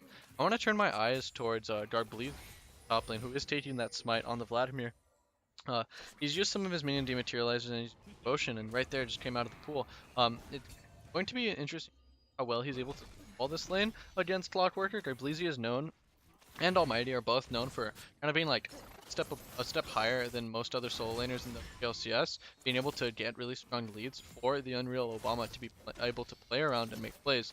Just earlier, you got to see that the Unreal Obama and Almighty had that really good synergy against Narcoleptic and One True Murph. Clockworker coming in here though, but it's a 2v2 because the Unreal Obama is here. Garbleezy pops the Hemoplague onto multiple members. There, Clockworker and Narcoleptic on the run out. They will stun him up onto the Decimating Smash, and Clockworker just going to throw out some damage, just going to back away because he's still only level 5 and Narcoleptic only level 4. And so here's where you get to see the push, the minion materializers used here in order to get the wave advantage for Garbleezy to be level 6 and for Sion not to be. If Sion had been 6 right there. They're looking for the dive here. Clockworker does have the unstoppable onslaught, but the Sanguine Pool popped. Now Garbleezy drops tower aggro. He's going to flash away from the Tides of Blood, but Garbleezy has the Q. He has the damage. He's got the kill onto Clockworker. Now the Unreal Bomber just going to run away from the zombie. That'll be it. Drops a little. No ultimate available. Only level 4, so I'm not sure about this one, but they do have the One True Murph here. They're gonna get the slow onto the Unreal Obama, and there's this death mark used. The Unreal Obama will go down. Yeah, that dive. I wouldn't really say it was. Look at Almighty here. There's the Shock Blast landing teleport coming in from Clockworker, whose has popped back up. So Garbleezy and Almighty will have to back away here. But the unstoppable onslaught now. Sanguine Pool will dodge it from Garbleezy. Now Clockworker gets jumped onto the skies. Decimating Smash. They kill Garbleezy. Get the knock up onto Almighty, and they will pick it up. OU Diamond double kill as Clockworker dies again. Yeah, really nice roams here from the One True Murph and from Narcoleptic to be able to. Does he really die there? Oh man, I guess a mishap. I guess Sion dropped tower aggro there, as well as One True Murph step back in there. Sion zombie, I guess, afraid of dying again, even though he's gonna tick out anyway. But luckily, it was just an execute, a little bit of tower. It's just a way of recalling faster, is all it is. Does the One True Murph goes back. Only has 2 long swords. Kind of surprised to see not building like actual items. You'd expect he has gold in his inventory. Maybe he's just pondering what he wants, right? Dustblade, that's what you want. There you go. It is. There's the Dustblade. He's just sitting there waiting for it. And so a very early pre-8-minute Dustblade here completed for the Zed, as he now will go on. He's an entire completed item ahead. Or he has a completed item compared to Almighty's components, and this will be very dangerous for Almighty to be checking bushes, because if Zed's able to use the Death Mark, dodge either the Shock Blast or the To the Skies, he's gonna have a very one-sided fight against Almighty. Additionally, if he's able to find Kha'Zix, he's can potentially turn the gank, and now that Narcoleptic is level 6, it's very difficult for SkyZero to win the 2 mid lane. This is something that I like from OU Diamond doing.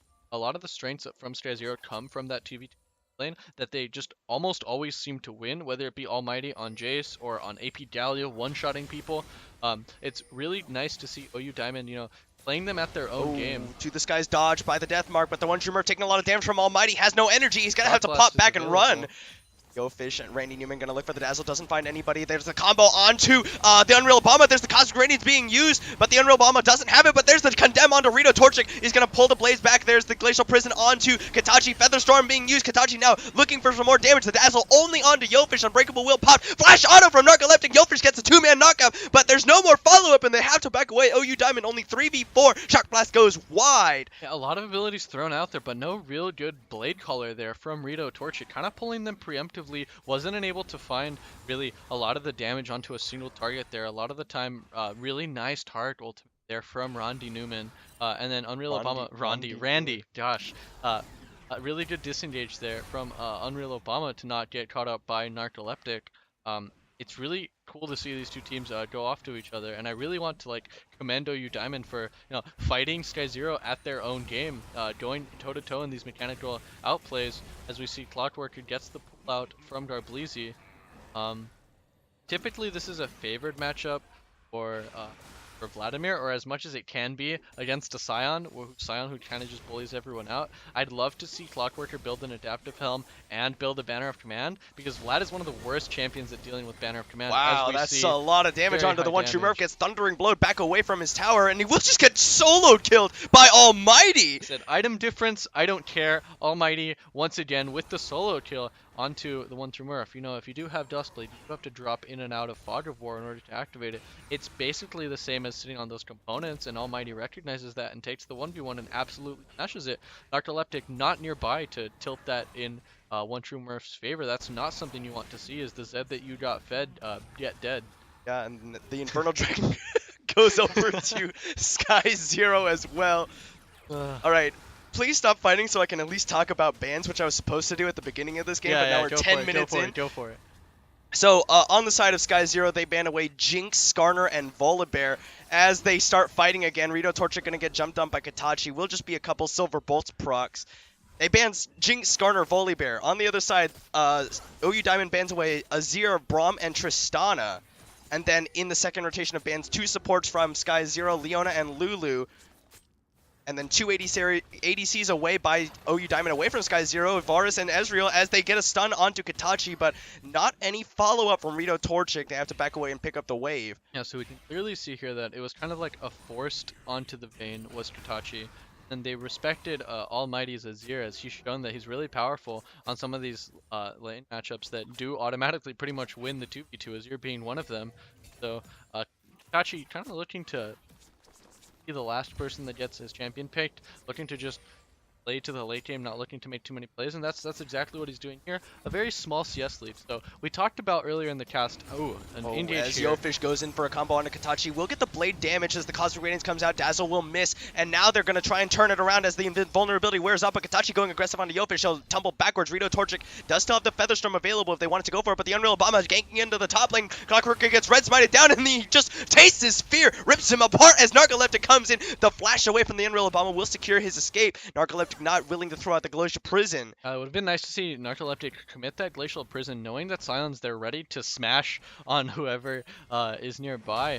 Dead Narcoleptic deciding to opt for the 1v1. I'm not so sure about this. No, he's got the one true Murph on the way in. There's the stun, and Narcoleptic Glacial Prison. It will be the one true Murph picking up the kill on the Garbleezy. Narcoleptic knows more about this issue than I do. One true Murph saying that he's coming in. He does have the Ignite, and he picks up that kill onto the Vladimir. The Glacial Prison was committed there. So in the balling, we got to see really nice trade there. Both ultimates from Rito Torchic, or from Tutachi and Randy Newman, only for the ultimate of Torchic. Yofish still holding on to his. Although, did he flash during that? It looks like he flashed trying to get a kill and was not able to close it out. Tachi did burn his flash as well. Yeah, the camera ended up moving around, so we were unable to see it. Really nice dives, I'd say, from the Unreal Obama on the top lane at least, punishing Clockworker for his pick. If he has to stack too much, all this and more, deal with the Vladimir, you're very susceptible to Kha'Zix, who does primarily physical damage, to come in and execute. We've seen Garbleezy swap to the teleport and come mid lane to go ahead and guard against that. Then we also see Almighty go top lane, potentially going against Scion, but instead it will be Scion in the mid lane matching the Vladimir.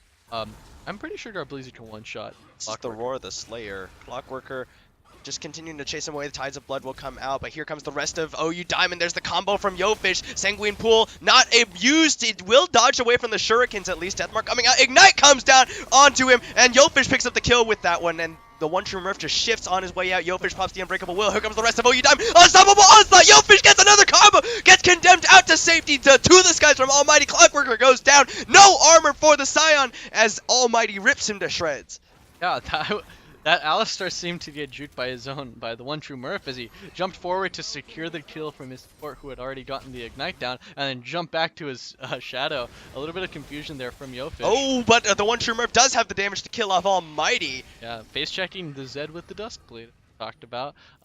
Almighty, instead of going Duskblade, does decide to go for the Yomus, opting a little bit more for the movement speed around in the fights, not so much the one-shots from the Shadows that the Zed likes to do. be a 3-man collapse onto the bot lane. Dazzle will find Narcoleptic. He's going to Arctic Assault out, but YoFish comes in with the combo. Glacial Prison will find the Unreal Obama. They take him out. YoFish now on the outskirts of the fight will be able to get away. Available. Flash auto, and Katachi goes down as well. Wow, really nice collapse there from Narcoleptic to deny the play from the Unreal Obama, pick up Katachi and Unreal Obama in the bot side, and Rito Torchic to pick up the first tower blood. Yeah, nicely done by OU Diamond. Now they're 2k gold in the lead this time. Yeah, so this is a team that was in the bottom of the standings, has a very tough ahead of them, and they're showing that they can do it. Like, this is a very promising game from OU Diamond. Yet to win, obviously. You know, that's still there's plenty of time for them to throw this game and lose, but it does look like steps in the right direction. We have seen SkyZero lose some early games or lose some parts of the map previously. It'll be interesting to see if SkyZero is able to turn this around and go for a win. I would say that they do, however, get outscaled because of the fact that Tarek is a lot more of an inconsistent frontline than the Alistar and the Sejuani. He really just has his ultimate for moments of, you know, tankiness. But you know, if I ever were to doubt SkyZero solo laners as to making plays in the later stages of the team fight, I'd be underselling them. Yeah. So I definitely see a world where Garblizzi just like pops everyone in the back line, or Unreal Obama or Almighty just like go for these amazing mechanical outplays that SkyZero tends to go for. So how that goes. In the meanwhile, it does look like they're sending Rito mid lane, as well as both Katachi and Randy Newman to farm in the mid lane, as both teams enter into 1-3-1. Clockworker, you know, he's full HP now, very happy to farm these waves. Vladimir scales well into team fights. Sion infinitely scales into having a fat health pool. They will be up a vision towards this dragon, which will be spawning in 5 seconds. It does look like it'll be an Earth Dragon, which will favors both teams, but I think it favors the team that wants Baron more, which is, as we said, the team that scales later on into the game. So OU Diamond is pressuring a lot of vision. They do not have teleport on Clockworker, have teleport on Garblizzi. Garblizzi looking to push up. He does use the pool, so whenever you use your pool like that when you're very high HP, it does cost more. Yeah, the current health it's cost. a 20% current health, isn't it? Yeah, it's very high. Rift Herald picked up by the Unreal Obama for SkyZero. YoFish eats the Shock Blast, so Narcoleptic will be able to secure the Mountain Drake for OU Diamond. The Herald used in the top lane, so it's not going to yell at the Herald to make it okay, but it usually is not enough. Yeah, if it's actually starting its charge, if you roar the Slayer it now, it does a really it'll do a long charge, and there it goes. Clockworker getting dove, unstoppable onslaught, flashed in by the Unreal Obama to stop it. Hemo Plague will not have the damage. He'll knock him out of the air, Clockworker, and he'll survive. There's the one true Murph comes in. Deathmark used on the Garblizzi. He gets the ignite and kill onto the Unreal Obama. Now YoFish now getting forced away. Dazzle comes out, breaking immediately with the Unbreakable Will. Basically a Captain Jack there. Captain Jack Alistar right there. YoFish showing what's up. That Katachi gonna cop out the Arctic Assault. No one can follow up. Those are some fancy Zed mechanics. He ulted one guy, ignited the other. Ended up getting only one kill, however, as Garblizzi walks away basically full speed because he's Vladimir and he can do that. And then in the mid lane, Ultimate traded for Ultimate, traded YoFish and Randy Newman. And that will be a whole lot of nothing that happens in the mid lane. But a tower will fall for the extended Earth Dragon because they ended up taking the Herald to the top lane. Clockworker now looking like he's going to build either a Spirit Visage or a Warmogs. Once again, I'd love to see that banner command. When we played our game this weekend, I didn't know like how broken this item was, but like after seeing amateur teams play it, after seeing it in the Korean games, like I was just like, wow, this item's legitimately busted. And so I would love to see some banner command. Maybe they have not picked up on it because maybe they played their game after their games were streamed, but that's something that it's probably something that'll get old really fast. Here will get the stun off. Rito Torchic gonna come and crit him down. That's whoa! Garblizzi just dies. Yeah, it doesn't pull, doesn't do anything. He just stands there and takes it like a man. I mean, dies. To be fair, he was chain CC'd, but he did have time to Sanguine Pool because the root color or the blade color doesn't stop you from casting abilities. That the unstoppable onslaught goes in onto Randy Newman, decimating smash onto Katachi, and one true Murph gotta get onto him. Doesn't quite have the damage, but they get the combo off. Deathmark already used. Katachi pops the summoner heal to try and get back in the fight. YoFish taking up the tower. We'll have to back out now. They cannot find any kills as the Arctic Assault comes in. Decimating smash will find only Randy Newman. Almighty coming into the skies, jumps onto him. Katachi can't get into the fight. Yeah, the one true Murph does it again where he goes for the assassination on one guy, tries to deathmark someone else, but this time he ends up getting nobody. Kind of going for too fancy of plays Yeah, for this set. trying to double dip. Yeah, He who tries to catch two fish shall catch neither. yeah. So no kills there for the one true Murph, although it looked really cool while he was doing it. Um, Yeah, almost caught Katachi out, but didn't quite. Oh, uh-oh, Yofish gets interrupted to the skies, comes down. Almighty pops both of his summoners to kill off Yofish.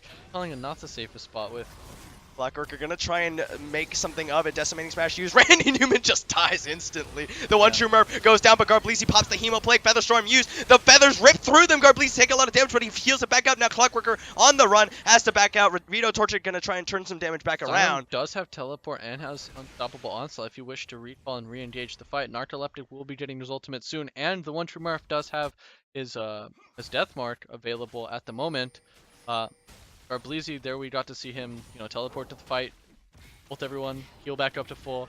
Nothing happened after that fight. It really was just Randy Newman kind of getting picked off and dying. That's kind of what I was mentioning, that not the best tank. Rito Torchic gonna turn around some damage. The unstoppable onslaught was used. There's the combo. Well, they actually just kill off Katachi. Rito Torchic solos him out, and the rest of OU Diamond come to help him take down Almighty as well. Meanwhile, Garblisi actually got soloed up by the one true Murph in the side lane, and now OU Diamond looking to pick up the last remaining outer tower.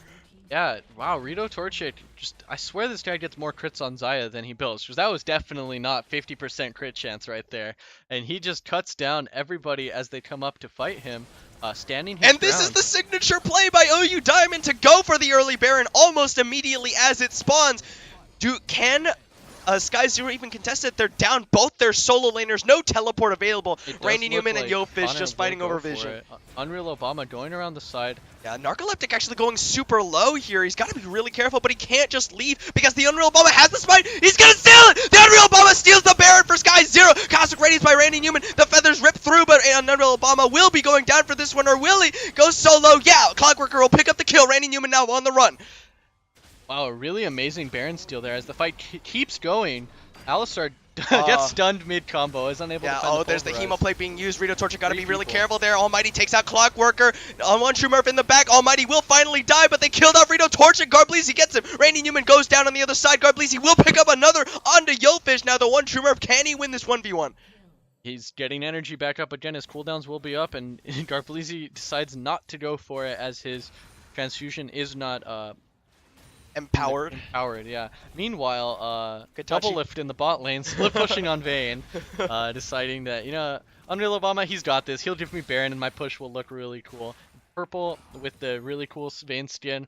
One true Murph looking to try and solo out Katachi. It is a 3-level discrepancy, but Tumble will dodge the shurikens, and it will mean the one true Murph has to back away.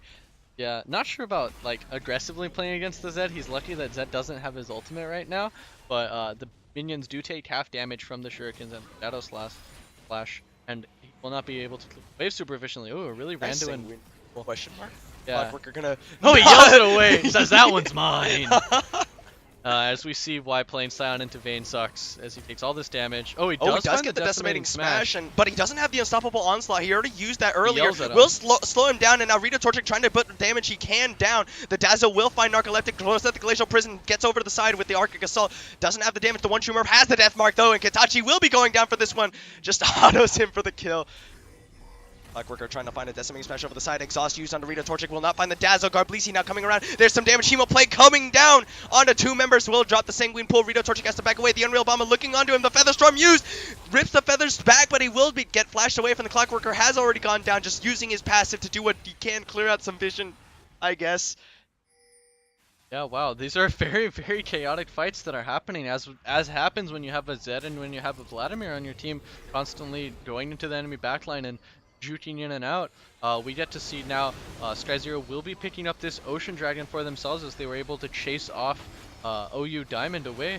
I really want to just point out how big of a turning point that Baron steal was. You are it has worn off by now, but you're getting to feel the effects of. They came back a lot and they're cold. Oh, that will be a crab. Rito Torchic just throws the feathers out and takes the crab from Almighty. So Rito Torchic picking up an Infinity Edge soon. He's basically an entire item up on Katachi. But Narcoleptic has the banner of command. Baron. Yeah. So a But little like you bit. said, Banner Command, one of the Garblezi is going to be one of the worst people for dealing with that bannered minion because Yeah. all he can do is auto He's attack like, it with his ugh, little little Vladimir little autos. blood clot for you.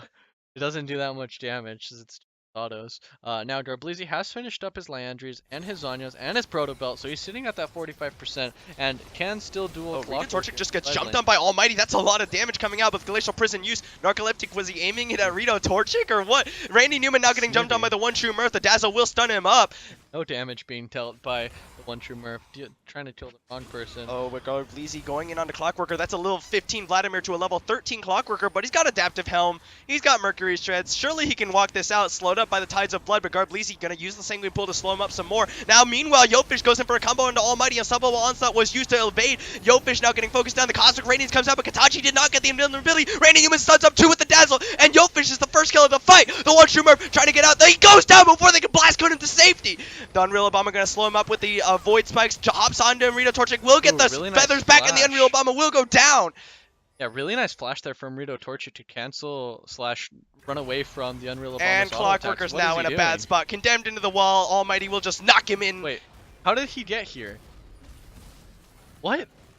Oh my god. Because he was 1v1ing Garblezi at the very start of that fight. How did he end up behind them? I'd have to rewatch that. I'm not gonna sit here to question that. What the heck just happened? Anyway, Sejuani's now clearing the top lane minions, sitting on that banner at command. We'll be building towards that Warmog's armor soon.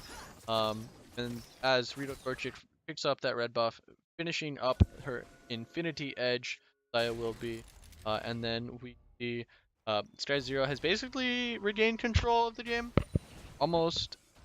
The gold is only 300 gold apart for both teams. It's about the same. I was going to say this earlier, but too much stuff started happening in this action-packed filled game. We mentioned that Ezreal and Caitlyn are some of the ADCs that, like, with a gold lead, have the win rates similar to other ADCs because you're expected to get a gold lead. As Vayne, you're expected to be at a gold deficit, and she actually has a very high win percentage for when behind in gold at 15 minutes. Much like this game, she was very behind. She is now going to be catching back up, being able to deal a little bit more crit damage, and she's going to be the main way that that Stride Zero is going to be able to deal with the very triple tank threat, and it's all going to be the story of how is Katachi able to not get one shot by the One True Murph, and can they use their tank shredding capabilities and distract Rito Torchic, because Rito Torchic has not gone to do a very regular team fight. Always there's someone coming in from a different angle, which Xayah struggles against because she's not able to set up her feathers properly and rip them through and deal a lot of damage in these team fights. As long as Randy Newman continues to play this way, and as long as Almighty, Unreal Obama, and Darblezi go in for these windows of opportunity, it's going to be very difficult for Rito Torchic to, like, 1v5 carry, basically, even though he is so ahead on this Xayah. The One True Murph with pressure over Clockworker as well. That's... Oh, Rito Torchic might be a little bit caught here. Uses the Feather Storm. That's a good combo from Yofish, but Almighty gonna get the Cosmic Radiance. Will be okay. Narcoleptic gonna have to back away the Glacial Prison. Already used Katachi going forward, trying to do what damage he can with the Silver Bolts. Randy Newman knocked up by the Decimating Smash on the other side. Now Katachi looking for the Hemo play, comes down onto everybody. Rito Torchic is just gonna blow up here. Narcoleptic now the next focus. Arctic Assault onto Garblezi, but he will survive. Deathmark used. And he will take him down. The exhaust goes down, but it will be a big number of kills. Now the One True Murph getting jumped on by two. This guy's Almighty doing what damage he can, but he has to back away. Now Clockworker trying to get onto him. Roar the Slayer will slow him up. Shock Blast does not connect onto the One True Murph, and Clockworker will get a kill back. Yeah, very, very chaotic team fight. A 3-for-3 there. Or a 3-for-4, my bad. No, 3-for-3. I don't know why I thought Zed was dead. He got very close, but the Shock Blast did miss. So 3-for-3 for both sides as the gold values just keep going up. No objectives taken for either one. Baron will be spawning very shortly, and that will be another Smite contest. Hopefully the Unreal Obama is able to get another steal, as it does seem that OU Diamond's going to be able to stake up there soon. Currently, Stride Zero does have vision control of the area, so OU Diamond's going to have to go and clear this vision out before they can really stake up and hold their ground over there. And then the next dragon will also be spawning in the next minute. Let's just go ahead and quickly check what dragon that will be. It'll be an Infernal. So that will be an intense dragon fight, as I presume both teams will want to fight for that, or potentially do a trade Baron for dragon, which really just favors the team that can hold out for those next 5 minutes, which in this case is Stride Zero, as they have the super wave clear. If OU Diamond OU now Diamond. taking the time to Yeah. clear out vision for Sky Zero on this Baron area. So OU Diamond does stake up onto the Baron. My bad. Not. I said Sky Zero has the better way. It's definitely the team with the banner that has the better wave clear. I don't know why I said that. If OU Diamond gets Baron, this is almost going to be a game over because they do have the banner of command finished for Fish a Narcoleptic. little bit by himself here. The Unreal Bomber just going to jump onto him, the headbutt away. Aftershock making sure he gets a lot of resistance, doesn't die there. It does look like OU Diamond is headed towards that Infernal, giving up all positioning on this Baron. I've really got to question what the heck they're doing. It does look like they're but gonna start Clockworker this. and Yofish are here. They've got Rita Torchic and Narcoleptic on the Infernal Dragon now. Shock Blast raining down as the Infernal Dragon goes down. There's the Dazzle will come in. Clockworker flashes away to get condemned out. The Hemo Plague for Garbleezy on the backside. He's doing so much damage that Clockworker goes down from the Tides of Blood. The Glacial Prison used. Now Rita Torchic is back in the fight. Now one True Murph goes in there. The Cosmic Radius. Kitachi goes down. Rita Torchic rips him apart. Garbleezy will get the return kill. Now Yofish and Narcoleptic in the back line. Gets a two-man knockout. The one True Murph pops back up on the Guardian Ninja. Immediately falls back down. Triple kill for Garbleezy. Narcoleptic flashes over the side. It's going to be a quadra kill for Garbleezy.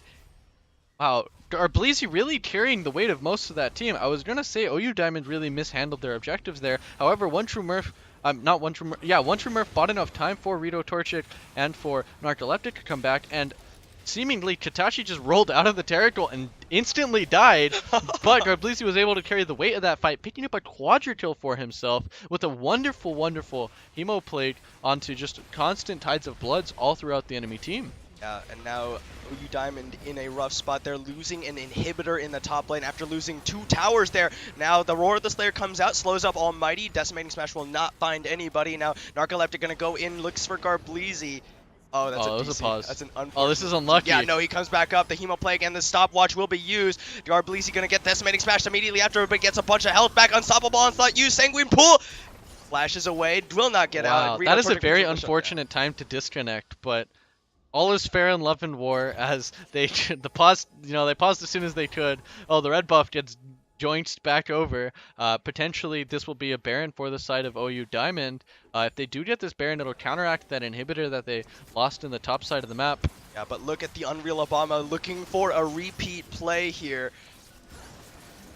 He's overside there. They will have vision with the control ward in the back of the pit. If he gets another steal, that would be amazing. He is level 15 to level 14 from Narcoleptic. He gets goodness! The Unreal Bomber gets a second Baron steal, and Sky Zero are able to ride this one out. Kitachi using the Baron wave to push in the mid lane. That's happened twice now. You have an Alistar on your team who's extremely he even has Hex Flash to deny, right? You could Hex Flash over and do some funny business to deny the Kha'Zix. That is 2 steals, that's no coincidence. The Unreal Obama is, he's giving Obamacare throughout the Rift, picking up those Baron in order to make sure that everyone on his team can not have to suffer through a Baron empowered siege minion with a Banner of Command. This is, even though he's 1-6-9, he's honestly doing a lot of the carrying for his team right now. Unreal Obama, he did it before on Lee Sin, and now he's done it again on Kha'Zix. He's really good at stealing these Barons and playing in these clutch mechanical moments. Yeah.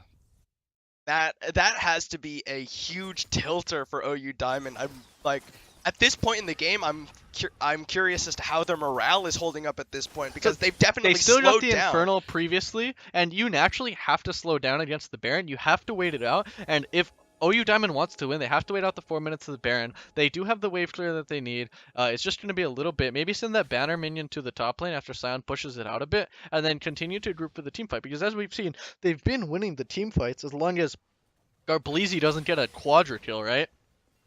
Sending the Banner in the mid lane to get killed by the Vayne, not the best usage of it.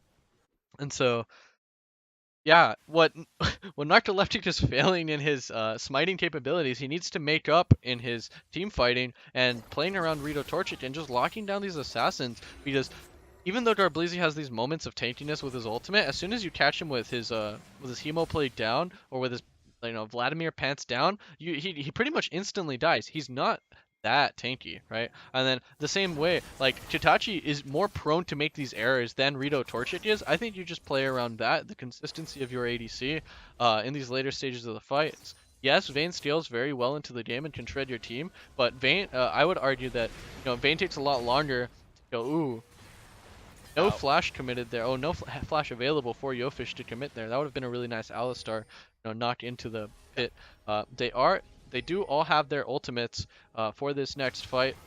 A full-on 5-on-5 just depends on Oh how yeah, good there's of a the turret. unstoppable onside used. They're gonna knock up 2 with the decimating smash, but the Cosmic Radiance comes in, lock into the yard. Solari Yofish dies immediately. Guard Bleezy with a big hemo plague. Almighty's taking out the one true Murph, and now he's just shredding him down. They've already killed Rito Torchic, and Clockworker is just gonna fall. It's the ace first one in favor of Sky Zero, and that's gonna be it. 2 Baron Steals was all it took for the Unreal Obama to come back here. He evolves after level 16 as they focus down the Nexus Towers, and Sky Zero secure first place after 6 weeks. Yeah, you almost want to say Sky Zero doesn't deserve that win, because like those were some insane steals, but at the same time, it's fully deserved. They stole that fair and square, right? Some really, really good steals there from Unreal Obama, and some really excellent team fighting from Darbleezy, and that Tarek ultimate there at the end, that 4-man ultimate, as well as Unreal Obama, pulling that Zed away from the fight, making sure it wasn't going on to Katachi. Very, very well came back from Sky Zero. Yeah, and so Sky Zero now 5-1. They're tied with Apache, but of course they do have the win the tiebreaker with the yeah. head-to-head. So, let's see, back to us. All right, so let's see. At the end of the day, that is Sky Zero and Apache sitting at 5-1. Reign of Kings now just behind them at 4-2. Yep.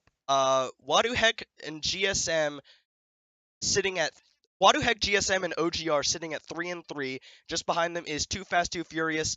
Snek. GSM would be 2-4, wouldn't they? They lost to. Oh no, they beat one. Never mind. Yeah, they won. They won today.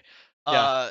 Snek, Too Fast, Too Furious, and Snek and Too Fast, Too Furious at 2-4, and then United is 1 at 1 sad, and 5. lonely 1 and 5. So yeah. that is going to, excuse me. That is going to conclude this stream of OKLCS Spring 2018. We do have one more for Week 6 tomorrow night at 6 o'clock for the Platinum Capped Week 6. I'll be there. Benjamin will not. I will not. But hope to see you then tomorrow. Hope to see you again next Sunday at 1 o'clock for Gold Capped Week 7. And then, of course, at 6 o'clock again for Week 7 of this league. Thank you all for watching. And we'll see you. Well, I'll see you tomorrow, hopefully. Thanks for watching, and we'll see you.